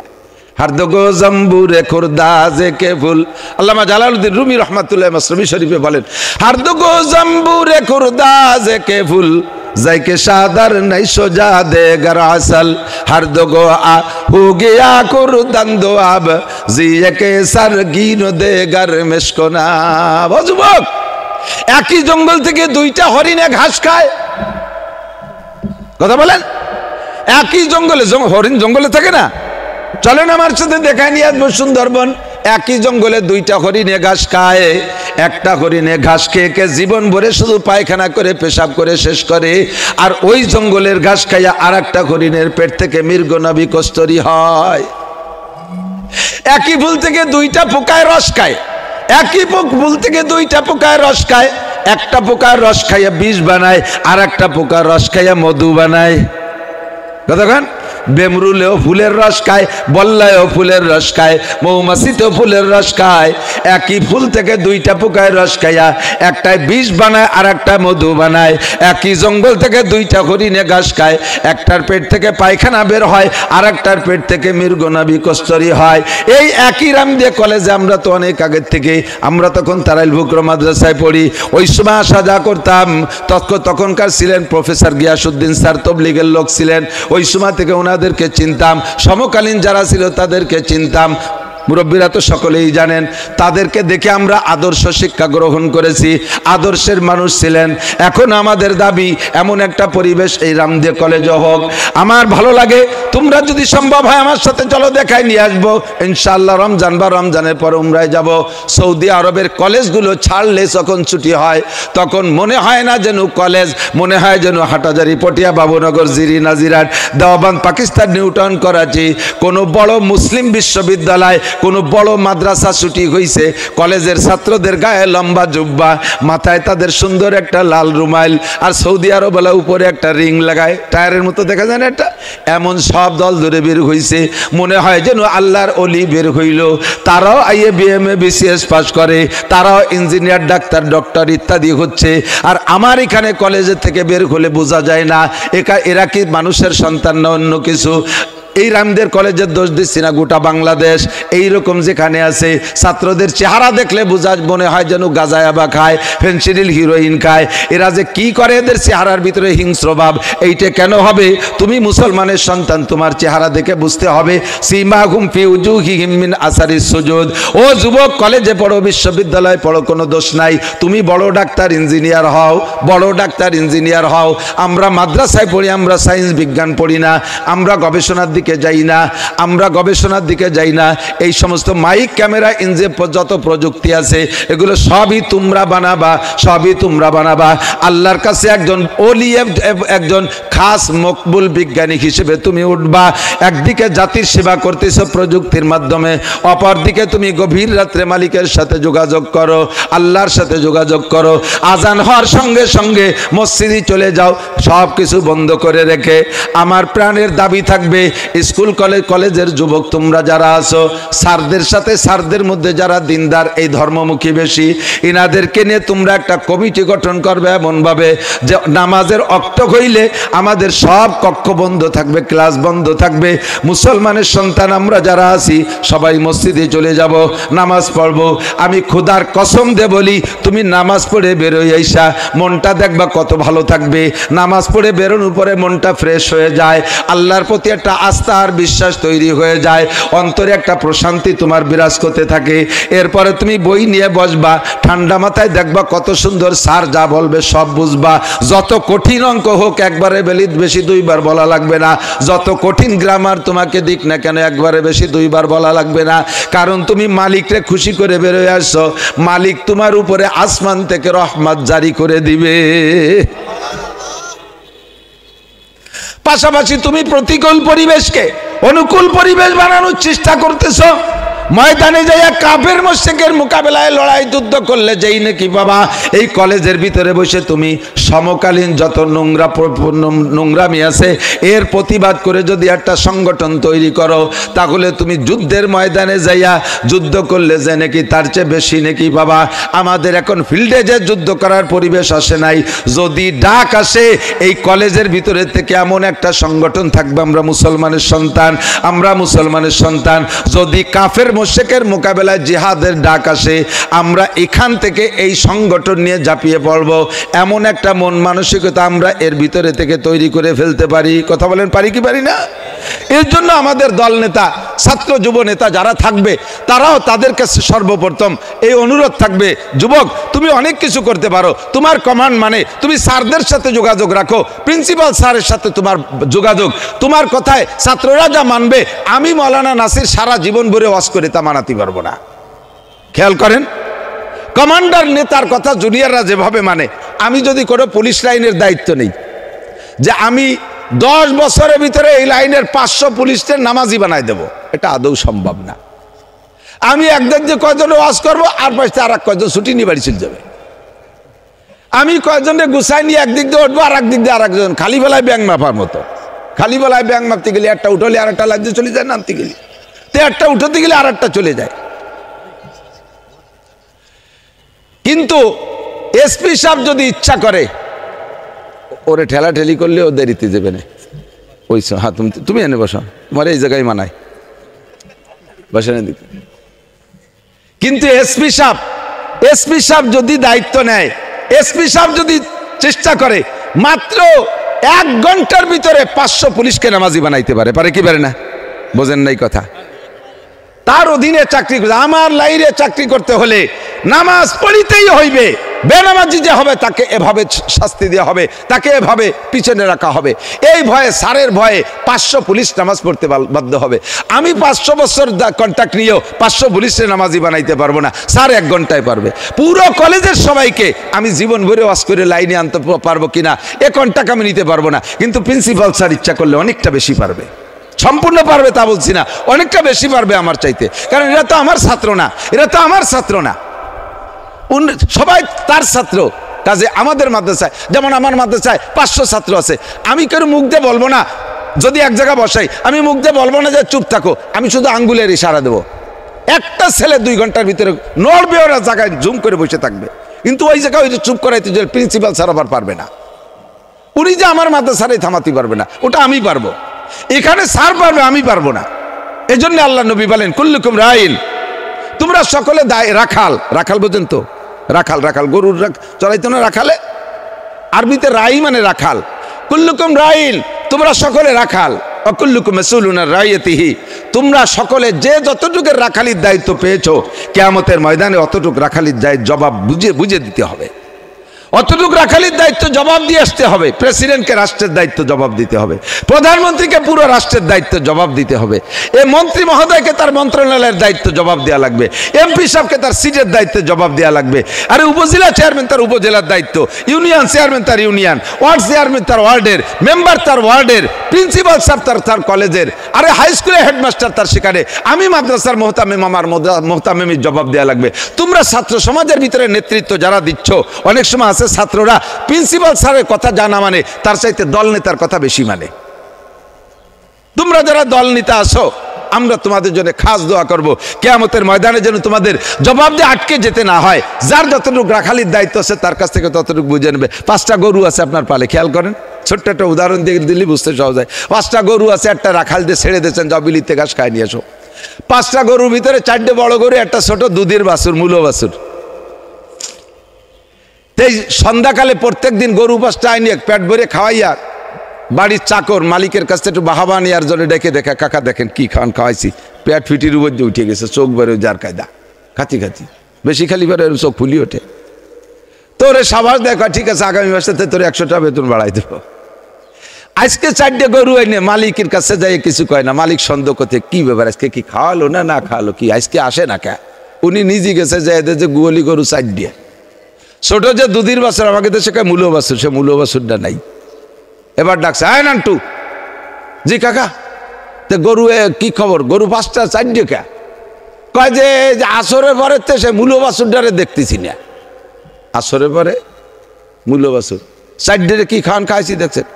এখন সারা দিন ভরে গরুর পেট ভরছে, রাখালের পেট খালি হয়েছে, ও না খাইয়ে ঘাস খাওয়াইছে। গরুর পেট ভরছে, রাত্রে সে খাবে। এখন ঘরে যদি মূল বাছুরটা আনতে না পারে, ওরা কি রাত্রে খাইতে দেবে? হেরিকেন দিয়ে লাইট দিয়ে নামাই দেবে, যেখানে পাবি আমার বাছুর না আনি বাড়ি আসবি না। যদি বাছুর না আনতে পারি, আগামী হাটে তোরে গোপালপুরি হাটে কি পরানপুরি হাটে বেশি আমি বাছুর কিনবো। বাছুর আনতেই হবে, কতক্ষণ 4টে আনছে মানে ও সাইডে থাকবো, ওই বাছুর নিয়ে আসবি, সেম কোয়ালিটি। সংসারে গার্জিয়ান আব্বাকে জিজ্ঞেস করবে, তোমার ছেলে মেয়ে বউ বাচ্চার হিসাব দাও, এই যে বউ, ওই যে ছেলে, ওই যে বড়টা, ওই যে যেটা, এই যে সাইজেটা, এই যে নোয়াটা, ছোট মাইয়া শিক্ষা সফরে কুয়ো কাটা গেছিল, ওই আসরে পরে তো ওইটারে পাচ্ছি না। বুড়োরে বলবে যে কটা আনছে কটা গোলি থাক, ওই ছোট্টারে খুঁজে নিয়ে আসো। ওটার নাম কি? কয় ডলি। ওইটা গলি নষ্ট হয়ে ফেলাইছে, এই ডলিরে খুঁজে আনো, ছেড়ে দেওয়া হবে। স্যাররা শিক্ষা সফরে যাবেন, আপনাকে যতগুলো ছাত্রছাত্রী নিয়ে গেছেন সবগুলোকে চলার পথে কি শিক্ষা দিয়েছেন, জবাব মালিকের কাছে দেওয়া লাগবে। ও যুবক, তুমি শিক্ষা সফরে যাও। আগে একদিন দেখি ভাটিপাড়া 30 জনের এক জামাত শিক্ষা সফরে যাচ্ছে, এটা অফিসিয়াল। তা আমার এলাকারও 2-3 জন আছে, চিনে কলাম যে কোন জায়গায় যাচ্ছেন কাকা? তো কষ্ট যে একটু শিক্ষা সফরে যাবো। কোন জায়গা? কয় যাবো একটু ওই যে কি কয় কুটির না কি, রবি ঠাকুরের বাড়ি, কুটিবাড়ি, শিয়ালদা কুটিবাড়ি যাব। তা আমি বললাম যে তো হিন্দুকে মাজার জিয়ারত করতে যাবেন? কয় যে আছে, আমাকে সাথে 4-5 জন হিন্দু আছে, আর আমরা 25 জন মুসলমান। 5 জন হিন্দুর দাপটে 25 জন মুসলমান, হিন্দু একজন রবি ঠাকুরের মাজার জিয়ারত করতে যাবেন, কাই 25 জনের টাইনি ওই 5 জন রে সদর সাহেবের মাজার জিয়ারত করতে নেন। সর্বনেশ্বরের পর যান, হাটহাজারী মাদ্রাসা দেখতে যান। 5 জনের দাপটে 25 জন চলে গেলেন ঠাকুর বাড়ি, আর 25 জনের দাপটে 5 জনের মসজিদ বাড়ি নিতে পারলেন না। শিক্ষা সফরে কি শিখতে যাও সব আমি জানি। তোমরা পয়সা খরচ করে যাও, আর আমার বেটারা পয়সা খরচ করে নিয়ে আরো পকেট ভরে দিয়ে দেয়। কোনো জায়গা আমার পয়সা খরচ করে দেয়, এবং দামি কায়দায় নেয়। সব বিমান ফ্লাইট, কক্সবাজার বিমান ফ্লাইট, সিলেট বিমান ফ্লাইট। সেদিনকে যাই আসি জাপলং মাহফিল করেছি, এক করেছে পাথরের গোড়ায়। কক্সবাজার টেকনাফ সেদিনকে ঘুরে আসছি। সব জানি কোথায় কি শেখার আছে। তোমার যদি শিক্ষা সফরে যেতে হয় যুবক, সর্বোচ্চ শিক্ষা সফর দুনিয়ায়, বর্তমান বিশ্বের সবচেয়ে শ্রেষ্ঠ শিক্ষা সফর একমাত্র দাওয়াত ও তবলিগের সফর। স্বীকার করবে কি করবে না আমি জানি না। অরাজনৈতিক দল এর ভিতরে আমলিগও যাইতে পারে, বিএনপিও যাইতে পারে। আমি তবলিগে গেছি 2007 সালে সর্বপ্রথম। তো আমার জামাতের আমি ছিলেন তথ্য সচিব তৈবুর রহমান সাহেব, বড় একটা সচিব মানুষ, খুব জ্ঞানী মানুষ। উনি যে কি টেকনিক জানে মসজিদে, আবার উনার জামাতের ভিতরে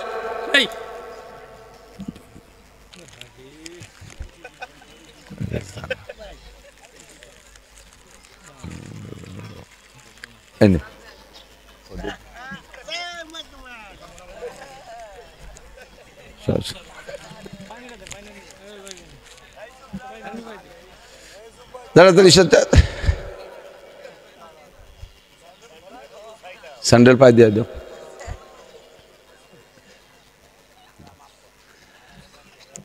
তথ্য সচিব তৈবুর রহমান সাহেব, উনার আমাদের জামাতে 14 জন ছিল। তো সব দলের মানুষ, আর অনেক আগে, তো 7 সালে, তো বেশ অনেক আগে। তো দুপুরবেলা খানা খাইতে বইসা 4 জন করে প্লেটে দেয় না, 14 জন। তো 3 প্লেটে 12 জন, আর আমি আর স্যার বসি প্রায় 1 প্লেটে। একদিন কায়দা করিয়া বসাইছে 4 জন রে, বসাইয়া খাতি দিয়ে আমার অন্য 4 জন করে বসে 1 প্লেটের যে 4 জন উনি কায়দা করে বসাইছে। 4 জন উচ্চ শিক্ষিত, কমপক্ষে মাস্টার, প্রাইমারির মাস্টার, ভালো মাস্টার। তো এই 4 জনে বসাই যে আমরা 2 জন প্লেট নিয়ে এনেছি মসজিদে এক কোনা। উনি তো বলতেছে, হুজুর ওই 4 জনরে চেনেন? আমি বললাম জি জি, ডাক্তার অমক, ইঞ্জিনিয়ার অমক, প্রফেসর অমক, মাস্টার অমক। কয় যে ও না, ওই 4 জন কি করে জানেন? কয় কি, তা তো জানি। কয় যে দক্ষিণ পাশের জন পাক্কা আমলিগ, এর বরাবর উত্তর পাশের জন কড়া বিএনপি, পূব পাশের জন জাতীয় পার্টি করে, পশ্চিম পাশের জন জামাত। জামাতালা তবলিগ খুব একটা করে না। তো এবার আমার ভালাই পড়িয়ে চলে আসছে 4 দলের 4 অফিসার এক অফিসের মধ্যে। এমনই একটা কায়দার জায়গা তবলিগ, দল মত নির্বিশেষে, আমলিগ, বিএনপি, জামাত, জাতীয় পার্টি, 4 দলের 4 অফিসারে 1 প্লেটের মধ্যে ঢুকই দিয়া সুন্দর করে খাওয়াই টাওয়াইয়া, এরপরে জন পাতলা ডাউল নেছে, সে সময় পরিয়ে প্লেটে গুলাই গেছে না, আর বারবার আঙ্গুল চাটে ডালির মধ্যে হাত দেয়, সে লাস্টের ডাইল নাই, তার নাল নাল হয়ে গেছে। এই সুমুখ দিয়ে 4 জন ভাগ করে খেয়ে প্রত্যেকের আইটিএ মাইটিএ কাড়িয়ে খায়। একটা মহব্বতের জায়গা, একটা ভালোবাসার জায়গা। এর কারণে ও জায়গা থেকে যখন কাকরাইল এসে বিচ্ছিন্ন হই, এরে কি গলা ধরে কান্নাকাটি চিল্লে পারলা, কেমন যেন ভাই মরার শোকে কাঁদতেছে, কি যেন ফেলে রেখে যাচ্ছে। তো এ সফরে গেলে হাঁটার সময় শিখায়, বসার সময় শিখায়, শোয়ার সময় শিখায়, লুকমা মুখে দেবেন কিভাবে। বাড়িতে শুয়ে রয়েছেন কুলাঙ্গার যুবক, 1 খাটে 6 ফুট 7 ফুটে 1 খাট ঘুরিয়ে ঘুরিয়ে শুইছেন। সকালবেলা উঠে দেয় যে লুঙ্গি খাটে গলায় ভেসানো, প্যান্ট খাটে নিচে পড়ে গেছে এভাবে, কারণ রুমের মধ্যে আর কেউ নেই। আপনি যেভাবে শুনছেন সগিরে কবিরা নাই, ওইভাবে মসজিদের মধ্যে খোলা জায়গা পাইয়া একে গরিব মুসল্লি সব কাটে ঠেলি ভরে ফেলে দিচ্ছে। আমির সব কাজে ওভাবে ঘুমাইতেন। এটা আল্লাহর ঘর, এটা আল্লাহর ঘর। এভাবে বাড়ির মতো ঘুমানো যায় না, এটা আল্লাহর ঘর। কতক্ষণ সুন্দর করে, তাহলে কিভাবে ঘুমাবো? লুঙ্গির নিচেই গিরিয়ে দিয়ে ঘুমান, অথবা পাজামা পরে ঘুমান, যাতে মসজিদের ভিতরে আপনার সতর খুলে না যায়। আপনার শোয়াটাও কোনোদিন কেউ শিখাই নেই। মসজিদ তবলিগে গেলে শোয়াটা শিখায়, এর নাম শিক্ষা সফর। যে সফরে গেলে শিখা যায়, এই সফরের নাম শিক্ষা সফর। কতক্ষণ আপনি জীবন ভরে কোনোদিন চুল কাটে নাই সুন্নতি তরিকায়। যুবক, তোমার মাথার চুলটা যদি নবীর সুন্নতি তরিকায় আজকে তুমি কাটে তৈরি করতে পারো, আল্লাহর কসম যখন কাটবা এই সময় নিয়ত করো, এখন থেকে তোমার আমল নামায় 100 শহীদের সওয়াব লেখা শুরু হয়ে যাবে। আমি কুমিল্লা গেছি একটা মাহফিলে, কুমিল্লা চাঁদপুর। তো মাহফিলে যাওয়ার পরে ম্যাট্রিক পরীক্ষার্থী যারা, ওই টিম এসে আমার কাছে দোয়া নিচ্ছে। তা আমি দোয়া দিচ্ছি সবাই। এক যুবক একটা আইসে, তার মাজা এই মুঠির মধ্যে পড়ে, গাজা খাতি খাতি মাজা শেষ। চেহারা দিকে বোঝা যাচ্ছে ওটা মাল খাইয়ে তালারাই ফেলাইছে। ও দোয়া নিতে এসে হাতে এত বড় এক মোবাইল, তার হাত একটু একটু গিন্দুরির আঙ্গুলির মতো, সে মোবাইল হাতে ধরে না, তাই সহ আমার সাথে মুসাফা করতেছে। আর কয়জন ভালো ভালোই মতো আইছে, ওরে দেখি আমার মেজাজ যেন হঠাৎ করে গরম হয়ে গেছে। আমি ওরে ধমক দে, তুমি পাস, তুমি ম্যাট্রিক পাস করো, তুই ফেলও করবি না। পাস তো দূরই কথা, তুই ফেলও করবি না, ফেল করতে তো কিছু পাওয়া লাগে। একটুক 4 আঙ্গুল বান্ধব, তোর এত বড় মোবাইল হাতে, তুমি পাস করবা রে। মাথা আগে দিয়েছে দোয়া হচ্ছে, তো চুল যে তোর চুলির মধ্যে তো ফুই ঢুকবে না, ফু দেবো যে তোর চুলির ভিতরে যে আমন দানের চাইতে গড়ল, ওর মধ্যে তো ফুই ঢুকবে না, সর হেঁতে সর। ধমক দিছি, ভয়তে চলে গেছে। পরে হঠাৎ করে আমি আবার নিজের চেঞ্জ করলাম যে ও জীবনে কোনোদিন কোনো হুজুরির কাছে ঘেসবে না, কারণ এই যে ধমক দিছি ও বুঝবে যে হুজুরের কাছে গেলে এইরকম খ্যাচম্যাচ করে। তা আমি ডাক দিছি, এদিকে আই শোন শোন শোন, এদিকে যে কাঁপতিছে আসতে পারতে, আমি না ডাইকে নিয়ে আর বুকের সাথে মিশিয়ে ফেলাইছি, মাথাটা বুকের ভিতরে মিলিয়ে দিছি। আমি বললাম তোর জন্য আজকে রাত্রে আমি আলাদা 2 রাকাত নামাজ পড়ে খাস তোর জন্য দোয়া করব, তুই কি আমার কয়টা কথা শুনবি? এ কলিও কাঁদি দিছে, এখন আবেগে এমন হয়ে গেছে, কাঁদতেছে। জি হুজুর আপনি যা বলবেন সব মানবো। তাহলে কথা কয়টা হলে 1 নম্বরে এই যে বান্দরে চুল কয়টা এখন যে কাটিয়ে ফেলবি, খাটিয়ে ফেলবি, কয় যে 20 চুল আমি ফেলাই দেবো, পুরো খুরদে চাইছে সাফ করিয়ে ফেলবো। আর এই যে পোশাক পরছি, মসজিদের মধ্যে বসছি, দেখ পিছন দিয়ে আইদাত বার হয়ে গেছে, এ ভাষা এ পরা যাবে না। কয় যে আমি জীবনের জন্যই তো অবাক করলাম, কোনোদিন আর জিন্সের প্যান্ট পরবো না মসজিদের মধ্যে বসে বসে। আজকে থেকে ওয়াদা, সারা জীবন ভরে সুন্নতি পোশাক পরবো, 1 ওয়াক্ত নামাজ কাজা করবো না, যা বলছি সব। তাই তুই এইভাবে প্রস্তুতি নিয়ে আজকে মাহফিলের শেষে 2 রাকাত নামাজ পড়ে তোর জন্য দোয়া করবো আমি আলাদা বাবা, আর এই দোয়ার মধ্যে আমারও শরীক করবো না, খালি তোর জন্য দোয়া করবো, আল্লাহ যেন তোর ভালো রেজাল্ট করায় দেয়। ও যাইয়ে 2 ঘন্টার ভিতরে সত্যি কমপ্লিট হয়ে চলে আসছে, পাগড়ি একটা বাঁধিয়ে চলে আসছে, আমি চিনতে পারতেছি না। এখন তো দোয়া পাবে না সে, মাহফিল করে শেষে দোয়া ওর নামে মাহফিলের মধ্যে দোয়া করছি, আর এরপরে রাত্রে সত্যি ওয়াদা অনুযায়ী 2 রাকাত নামাজ পড়ে দোয়া করছি। এরপর আমি তো চলে এসেছি, আমার তো আর মনে রাখার কথা না। পরীক্ষার পরে 3 চিল্লায় যাবে সেই কথা ওয়াদা। তো ওই ছেলেটা আল্লাহর রহমতে বর্তমানে এখন সে মৌলানা হয়ে গেছে, আলেম হয়ে গেছে। ও পরে পরীক্ষার পরে রেজাল্ট বেরোনোর পরে বলতেছে হুজুর স্যাররাও আমারে ঘোষণা দিচ্ছে যে আপনি যা কইছিলেন যে 5টা দূরের কথা ফেলও করতে পারবি না, আমি এমনই গবেট, কিভাবে যে আমার এ মাইনাস হয়ে গেল আমি বুঝতে পারলাম না। এই রেজাল্ট হয়েই গেছে ভালো, আমি তওবা করছি, জীবনে আর অন্যায় করবো না, এবং আর এই পড়বই না, আমি মাদ্রাসায় চলে গেছি, সে মৌলানা হয়ে গেছে আলহামদুলিল্লাহ, ভালো আলেম হয়ে গেছে। যুবক তুমি দোয়া নাও, মাথার চুল কটা সাইজ করো, তুমি মনে করো যে এমন চুল রেখে চললে মানুষে তোমাকে খুব স্মার্ট ম্যান বলে, খুব হ্যাঁ থ্যাংক ইউ ওকে, এতে ফ্রান্স কাটিং হয়েছে, জেলনেস্কি কাটিং দাড়ি কাটছো, তুমি মনে করে এরকম। কিন্তু যারা ভালো মানুষ তারা মনে করে তুমি আন্তর্জাতিক খ্যাতি সম্পন্ন ফাইলিও বাদামিয়া উরোটিয়া, তুমি তুমি অভদ্র, তোমার মাও ভালো না, তোমার বাপও ভালো না, এমন সামনে না বললেও কিন্তু আড়ালে তোমাকে নিয়ে আমরা এরকম মন্তব্য করি। আর তুমি সুন্নতি কায়দায় চলো, কলেজে পড়ো, তোমার সম্পর্কে আমি এই যে আমি ফরিদপুর রাজেন্দ্র কলেজের ছেলে আমারে খেদমত করছে, ছেলেটা টুপি দাড়ি পাগড়ি দেখে আমি বুঝতেই পারি না ওটা মাদ্রাসার ছেলে না কলেজের ছেলে। পরে আমি বিদায়ের সময় ও ছেলেটা খুব আবেগের সাথে এসে বলতে হুজুর আমি শুরু থেকে শেষ পর্যন্ত আপনার এত খেদমত করলাম, একটু জিজ্ঞাসা করলেন না যে আমার নাম কি, বাড়ি কোথায়, কি করি, একটু জিজ্ঞাসা করলেন, আমি কি এটা জিজ্ঞাসা পাই না? আমি বললাম আচ্ছা আচ্ছা ঠিক আছে, তুমি সত্যই বলেছ, তুমি কি নাম কি, তোমার কি যেন একটা নাম বললো ভুলে গেছি, কি করো তুমি, কোন মাদ্রাসায় পড়ো? হুজুর আমি মাদ্রাসায় পড়ি না, আমি রাজেন্দ্র কলেজের ছাত্র। খুশিতে বুকটা ভরে গেছে, বুকের সাথে জড়াই ধরলাম, দোয়া দিলাম। তারপরে বলতেছে হুজুর আমি তো আমি কোথায় থাকি, আমার রুমটা একটা পা দিয়ে একটা কদম দিয়ে একটু দোয়া দিয়ে যাবেন। এখন এত খেদমত করলো, তার একটুক দাবি, খুশি হবে, চলো যাই। তো রুমে না গেলে আমি হিদায়তটা পাইতাম না, ওর রুমে যে আমি হিদায়ত পাইছি। ওর রুমের ভিতরে ঢুকেই দেখি বরাবর সামনে যে ওয়ালটা, ওই ওয়ালের গায়ে লেখা আল্লাহ দেখে, বাংলায় লিখে রাখছে আল্লাহ দেখে। ওইটা দেখে ডান দিকের ওয়ালে তাকালাম, সে জায়গা কি দেখা লেখা দেখি আল্লাহ দেখে। বাম পাশের ওয়ালে লেখা বাংলায় লিখে রাখছে আল্লাহ দেখে। 4টি ওয়ালে লেখা আল্লাহ দেখে, ছাদে 3-4 জায়গায় লেখা, সিলিং এ লেখা আল্লাহ দেখে। আমি তুমি কি লেখছো? কয় যে হুজুর একা একা রুমের মধ্যে থাকি, হাজারো প্রকারের গুনাহ করার সুযোগ এখানে আসে, নফসের ভিতরে গুনাহ অনেক ধাক্কা মারে, যুবক মানুষ আর গুনাহ করা অনেক সুযোগ আছে। তো গুনার যখন কল্পনা করব তখন আমি যে কোনো না কোনো দিকটা আমার চোখ পড়বে, গুনাহ যখন করব কোনো না কোনো দিক চোখ পড়বে, আর সেই দিক যদি লেখা দেখি যে আল্লাহ দেখে, আমার এই গুনার অবস্থাটা আমার আল্লাহ দেখে, তাহলে আমার আল্লাহর দেখার সামনে, চোখের সামনে কিভাবে গুনাহ করব? আমি এই অবস্থাটা নিজে নিজে তৈরি করতে পারি না বিধায় আমি আমার বিল্ডিংয়ের সব জায়গায় লিখে রাখছি আল্লাহ দেখে, যেদিক নজর করে আমি গুনাহ করব ওদিক থেকে আমার চোখের সামনে আসবে আমার আল্লাহ আমাকে দেখে, আমি আল্লাহর সামনে গুনাহ করতে পারবো না। যুবক বলো তো এই যুবকটার জন্য কত দোয়া আসতে পারে?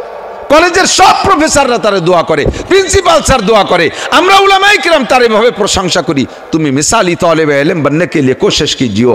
আমার পর্দার আড়ালের মেয়েরা তোমরা পর্দার সাথে আসো, তোমাকে দেখে তুমি কলেজে পড়ো না মাদ্রাসায় পড়ো এটা তো তোমার বোরকা থাকলে বোঝা যাবে না, কিন্তু একই কলেজে একটা মেয়ে স্কিন টাইট প্যান্ট পাজামা পরে শর্ট কামিজ পরে বব কাটিং চুল কেটে খালি গায়ে খালি মাথায় চলাফেরা করে, তুমি কত বড় নোংরা, তুমি কত বড় চরিত্রহীন। তুমি কি ভাবো না তোমার এই চেহারাটা আল্লাহ দেখে? তুমি কি ভাবো না আর তোমার এই যে অবস্থা তোমার চালচলন দেখে প্রত্যেকটা মানুষ মনে করে তুই একটা আদর্শ মায়ের সন্তান না, তোর মা খারাপ। মা যদি ভালো হতো তাহলে তোকে তোর ভালো পোশাক শিক্ষা দিত, কথা বলেন ঠিক ঠিক না? স্যাররা ভালো পড়ায় দেয় কিন্তু আদর্শ উস্তাদ অরিজিনাল উস্তাদ হলো মা। আসল উস্তাদ কে? আমরা প্রত্যেকে বাপের ভিটায় বসবাস করি না, 99% বাপের ভিটায় বসবাস করি, অথচ ভূমির নাম কি? মাতৃভূমি। ভূমির নাম কি? ভূমির নাম কি? বাংলাদেশ আমাদের পিতৃভূমি, এ কেউ কয়? বাংলাদেশ আমাদের ভাষা শিখি বাপের এলাকাতে, অথচ ভাষার নাম মাতৃভাষা। ভাষার নাম না পিতৃভাষা? মাতৃভাষা। কেন? মা হলো আসল উস্তাদ। ভূমির নাম মাতৃভূমি এজন্য যে মাকে যেমন ভালোবাসবা নিজের ভূমিকে ওরকম ভালোবাসবা, এজন্য নিজের ভূমির সাথে আন্তরিক মায়ের ভালোবাসার মতো সম্পর্ক থাকে। নবী পাক মক্কা থেকে মদিনায় হিজরত করে চলে যাচ্ছেন আল্লাহর হুকুমে, কিন্তু মক্কার দিকে বারবার পিছনের দিকে ফিরে ফিরে তাকায়। হুজুর বলে, জিব্রাইল বলে, হুজুর বেশি পরাণ পড়তেছে নাকি মক্কার জন্য? জিব্রাইল মাতৃভূমি, জিব্রাইল মাতৃভূমি তুমি বলো না, আল্লাহর হুকুম চলে যাচ্ছি, তবে মাতৃভূমি মক্কা। আবার ভাষার নাম মাতৃভাষা, বাপের এলাকায় বসবাস করি, ভাষার নাম মাতৃভাষা। কারণ প্রত্যেকটা সন্তান মায়ের কাছ থেকে ভাষা শেখে, প্রত্যেকটা সন্তান আদব শেখে মায়ের কাছ থেকে, কালচার শেখে মায়ের কাছ থেকে। মা হলো প্রথম উস্তাদ, মা প্রথম কলেজ, মা প্রথম বিশ্ববিদ্যালয়, মা প্রথম হাই স্কুল, মা প্রথম প্রাইমারি, মা প্রথম কেজি, মা প্রথম মাদ্রাসা। মাই হলেন ওয়াল স্কয়ার, মাই হলেন একমাত্র শিক্ষক। এর জন্য তুমি যদি মেয়ে খারাপভাবে চলো তাহলে বুঝবো যে তুমি, তোমার মা ভালো না, তোমার মা উশৃঙ্খল। আমার বাড়ি গেছে মা আর মাইয়ে দুইজন, জিন্সের প্যান্ট পরা মা ও মাইও, ওরা গেছে দোয়া আনতি, তা আমি তো জানি জুতো ভরা পুরুষ গে মতো। আর এই বাপ বিচুল, তা ওই মাইয়াটা একটু অল্প বয়সী, তার একটু জামাটা একটু লম্বা, মাটা আবার একটু খারাপ, ফিরান্সটা কোন জায়গায় থাকে আইসে বাড়ি ঢুকতে গেছে। তা আমি পিছন যে দেখি, আমি ও মোটরসাইকেল নিয়েছি, আমি পিছন যে দেখি চাচা সালাম নাই কালাম নাই কাজটাই বাদ নাই, মসজিদের বাড়ির মধ্যে ঢুয়ে পড়তেছে। তো মহিলা ফিরে কয়, বাবা আমি চাচা না, আমি তোমার ফুফু। চাচা না, উনি ফুফু। মহিলা মানুষ 60 হবে কমপক্ষে বয়স, 60 বছরের মহিলা, তার প্যান্ট জিন্সের প্যান্ট আর শার্ট পরা, পিছন দিয়ে আমি বুঝতে পারতেছি না চাচা না ফুফু। তাহলে ওই মহিলার মাইয়েটা কেমন হতে পারে?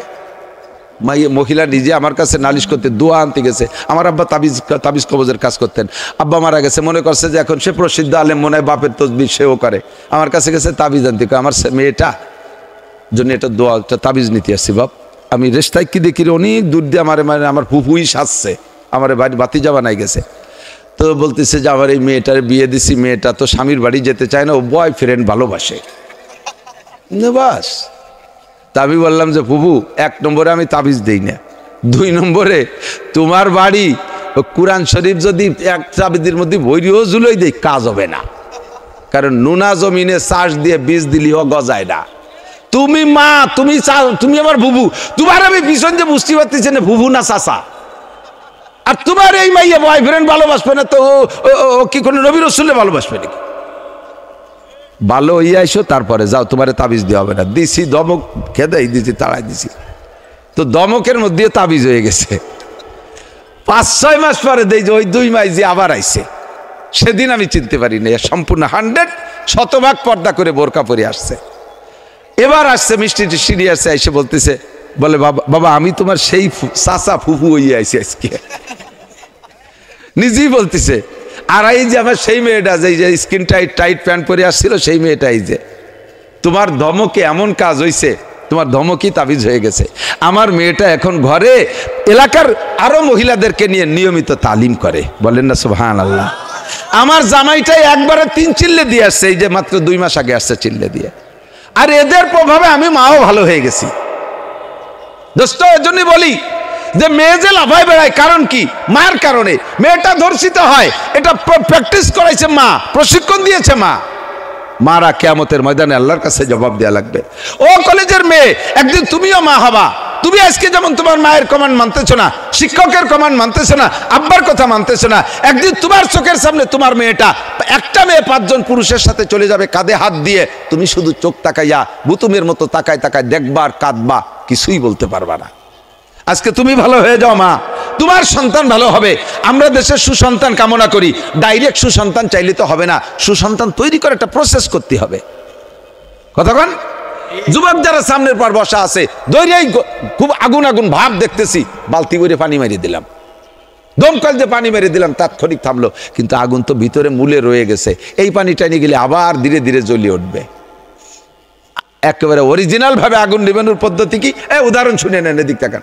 চুলোয় রান্না করতেছে মহিলা, অনভিজ্ঞ মহিলা, লাস্টে আর 2 মিনিট জাল দিলি তরকারি রান্না হয়ে যায়। সে ভুল করমে 6 হাত লম্বা এখন বাঁশ ঢুয়ে দিছে। তা বাঁশে যখন দমদম করে আগুন, পুরো বাঁশের শেষ পর্যন্ত পোড়াতে গেলি তো কড়ইতে আগুন ধরে যাবে, তরকারি তো থাকবেই না। তো কড়াইতে তরকারি রান্না হয়ে যাওয়ার পরে কড়াইটা নামাই ফেলতে হবে, কিন্তু আগুনও তো নিভে রেখে আসতে হবে। এই আগুন নিবানোর 2 পদ্ধতি। একটা হলো বালতি করে পানি দিয়ে চুলোর মুখের মধ্যে ঢেলি দেয়া, তাতে ধম করে পানি ঢেলে দিলি যে বুগলা মেরে উঠবে, ও মুখ টুকে লাগলি পরে মুখও ঝলসে যাবে, তবে আগুন নিভতে পারে। কিন্তু এই আগুন নিবা স্থায়ী আগুন না। ওই পানি শুকাই গেলে চুলোর ভিতরে যে আগুন আছে ধীরে ধীরে বাঁশ দিয়ে আবার আগুন তৈরি হতে পারে। এর চাইতে সহজ পদ্ধতি, পানি বুনি দেওয়া লাগবে না, মুহন দিয়ে বাঁশ খান সরাই ফেললি হয়ে গেল, মুখ থেকে বাঁশ খান সরাই ফেললি হয়ে গেল। তা আমরা এই যে ওয়াজ করি, এটা হলো বালতি ধরে পানি ঢেলি দেই, উবের যে পানি ঢেলি দেই, আসলে তো ভিতরে আগুন রয়ে গেছে। আমরা চলে যাওয়ার পরে আবার ধীরে ধীরে ধীরে ধীরে আগুন খেয়ে খেয়ে বড় হয়ে ওঠে। কাজেই স্থায়ীভাবে আগুন নিবেতে হলে নিচের থেকে বাঁশ সরাই ফেলতে হবে, শয়তানের বাস সরাইতে হবে, অপকালচারের বাস সরাইতে হবে, নোংরামির বাস সরাইতে হবে। যতগুলো দিবস পালন হয়, এই দিবসগুলোকে আমরা সুন্নতি পদ্ধতিতে পালন করতে পারি। 14ই ফেব্রুয়ারি তোমরা নোংরামির সাথে পালন না করে 14ই ফেব্রুয়ারি ভ্যালেন্টাইন ডে না দিয়ে 14ই ফেব্রুয়ারিকে খুঁজে দেখো ইসলামের কোনো ইতিহাস ঘটছে নাকি 14ই ফেব্রুয়ারিতে, তেমন একটা প্রোগ্রাম তুমি করে নাও, অবশ্যই খুঁজে পাবে 14ই ফেব্রুয়ারিতে। এবার আল্লাহ তাআলা মিলে দিয়েছে 14ই ফেব্রুয়ারি লাইলাতুল বরাত গেছে। এই 14ই ফেব্রুয়ারি আকাম পার্টি বাড়ি এটা জুত করতে পারি না এবার, ঠিক না? এই কলেজে তোমরা আজকে স্পোর্টস করবা, কলেজে তোমরা স্পোর্টস করবা, আনন্দ করবা, দেখেছি তো ছোটবেলা থেকে আসা যাওয়া করি, এটা একটা স্পোর্ট, ক্রীড়া চলে। আজকে তোমরা এটাকে বাদ দিয়ে স্বল্প পরিসরে হলেও ইবতেদা করেছো, শুরু করেছো মাহফিল থেকে। আমার বিশ্বাস আজকে এটা যদি ভালো লাগে, সামনে ইনশাআল্লাহ প্রত্যেক বছর আমরা এই উল্লেখিত তারিখে আমরা আরো বড় করে মাহফিল করতে পারবো কি পারবো না? আমরা এই মাহফিলের পক্ষে একমত থাকবো না ইনশাআল্লাহ? কারা কারা থাকবে একটু আল্লাহকে হাত দেখানো যাবে। সামনে আরো ভালো করে মাহফিল করবো ইনশাআল্লাহ। হ্যাঁ, সুন্দর করে বড় ফার্স্ট ক্লাস প্যান্ডেল করবো। এই যে প্যান্ডেলের তো প্যাট ঝুলিয়ে রয়েছে, ঝুলা প্যাট আলাবে প্যান্ডেল হবে না, প্যান্ডেল হবে ইনশাআল্লাহ দেখার মতো। ইন্নাল্লাহ জামিল ইউহিব্বুল জামাল, হাদিস শোনো, ইন্নাল্লাহ জামিল ইউহিব্বুল জামাল, আল্লাহ সুন্দর, সৌন্দর্যকে সাইমুল হুজুর বলেন, আমার কিন্তু কথা আসলে ঠেয়াতে পারি না। এদিক ইন্নাল্লাহ জামিল ইউহিব্বুল জামাল, আল্লাহ সুন্দর, সৌন্দর্যকে ভালোবাসে। তোমাদের রান দিয়ে হিন্দুরা কত পুজো করলো, তাদের একটা প্যান্ডেলের প্যাট ঝুলানো, তাদের পূজা পাঠগুলো নে 2.5-3 লাখ টাকায় দিয়ে গেট করলো, তোমাকে গেট হয় না? এবার প্রথম আমরা অতর্কিতভাবে করে ফেলাইছি, এবারের উপরে সমালোচনা না, সামনে আমরা ওর চাইতে সুন্দর করবো ইনশাআল্লাহ, আমরা ওর চেয়ে সুন্দর করবো, ঠিক না? তোমরা যারা নেতৃত্ব দিবা, সহযোগিতা করবা আর্থিকভাবে, শুনেছি স্যার, প্রিন্সিপাল স্যার সহযোগিতা করেছেন, স্যাররা অনুমতি দিয়েছেন, বাকি তোমরাই করেছো। আমি প্রাণ খুলে দোয়া করব, আমি হজে যাব, মক্কায় যাব, উমরায় যাব, কাবার গিলাফ ধরে আমি রামদের কলেজের স্টুডেন্ট এবং শিক্ষক মণ্ডলীর জন্য খাস দোয়ায় শরিক রাখবো। আল্লাহ তুমি এই কলেজের ছাত্রছাত্রী এবং শিক্ষক শিক্ষিকা মণ্ডলীদেরকে তুমি তোমার অলিতে পরিণত করে নাও। আল্লাহ একসময় এসে যেন দেখি, আজকে যেমন খালি মাথায় বসছো, আজকের পর কোনো অভিযোগ না, কারণ একেবারে প্রথমবার সামনের থেকে সব মাথায় সুন্নতি একটা টুপি নিয়ে বসতে হবে। রাজি আছি না? তুমি রেগুলার কলেজে টুপি মাথায় দিয়ে কলেজ করতে পারো, কি হবে? কে বলবে? কে কি বললে তা সারে দুনিয়া হো মুকালে ফির না কোই নুকসান হয়, খুব নেই কুছ গম নেই জব রহমাতে রহমান হয়। সারা দুনিয়া আমারে ঠাট্টা করুক, কিচ্ছু যায় না, কিচ্ছু আসে না। আমার আল্লাহ আমার রসুল খুশি। বরঞ্চ যারা ঠাট্টা করবে তাদের কপাল কি হবে? আল্লাহ পাক ফাত্তাকাসতুমুহুম সিকরিয়ান হাত্তা আনসাউকুম যিকরি ওয়া কুনতুম মিনহুম তাদহাকুন। আমার এই সমস্ত সুন্নতি স্টুডেন্টকে দেখে তুমি ঠাট্টা করেছো, উপহাস করেছো, ব্যঙ্গ করেছো, আসো তোমার ধুলাই হবে এখন। ওরা কোন জায়গা যায়, তুমি কোন জায়গা যায়, একটু চোখ দিয়ে দেখো।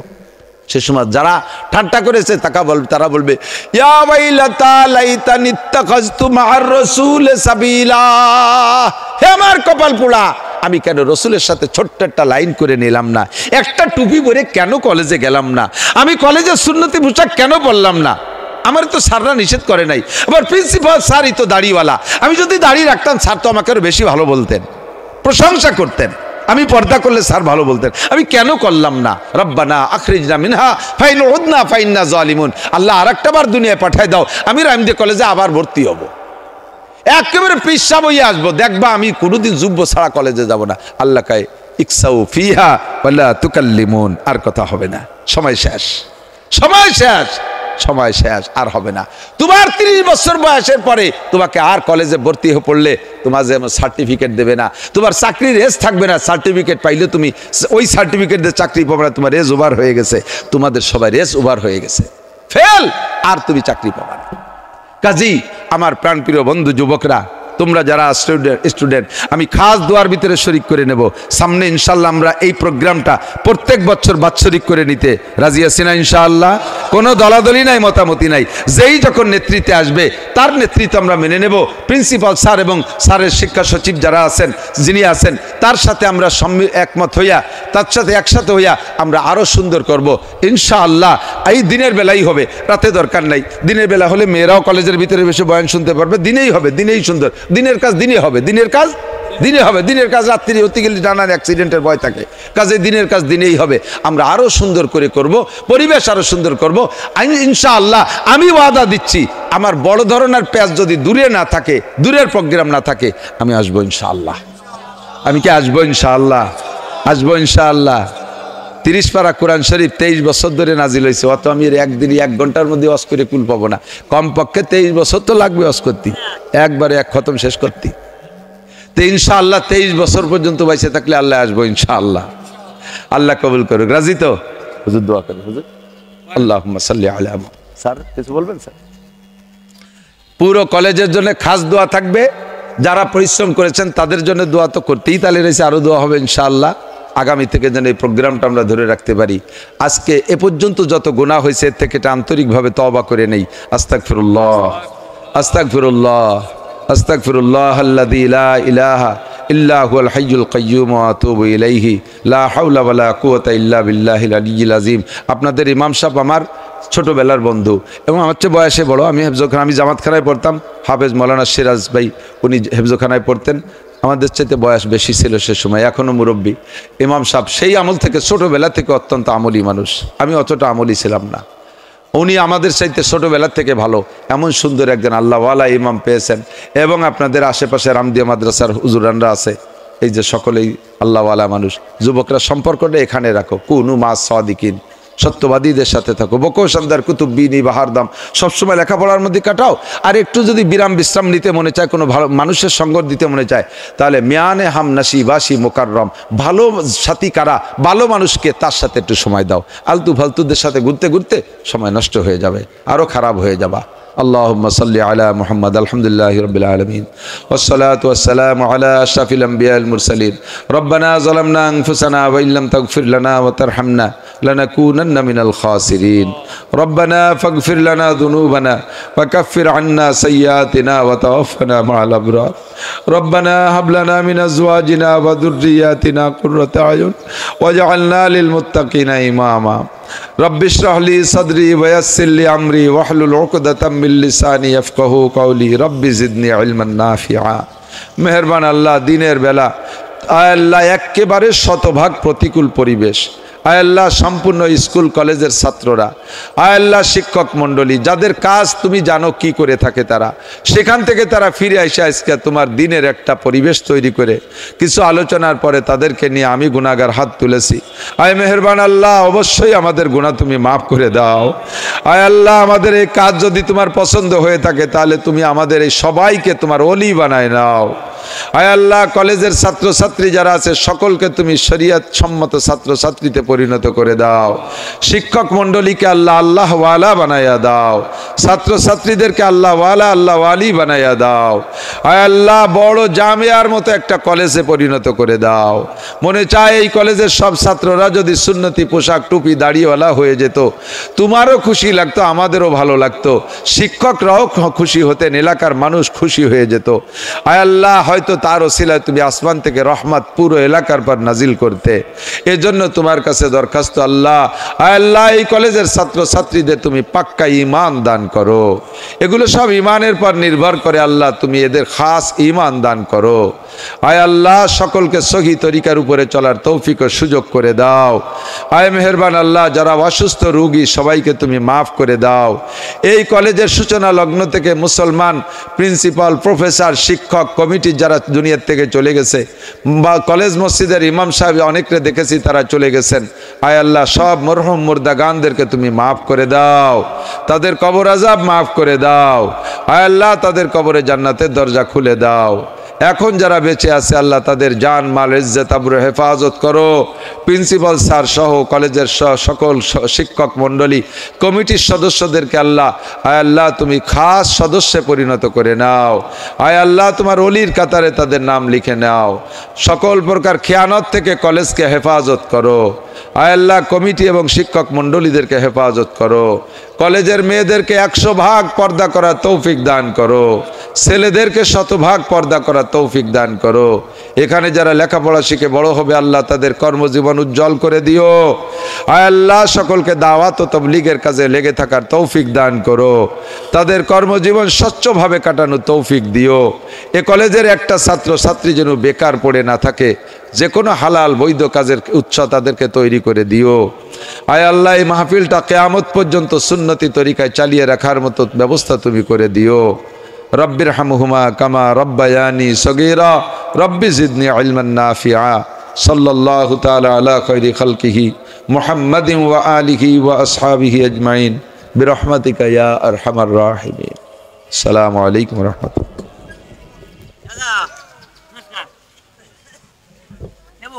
হ্যাঁ হ্যাঁ হ্যাঁ।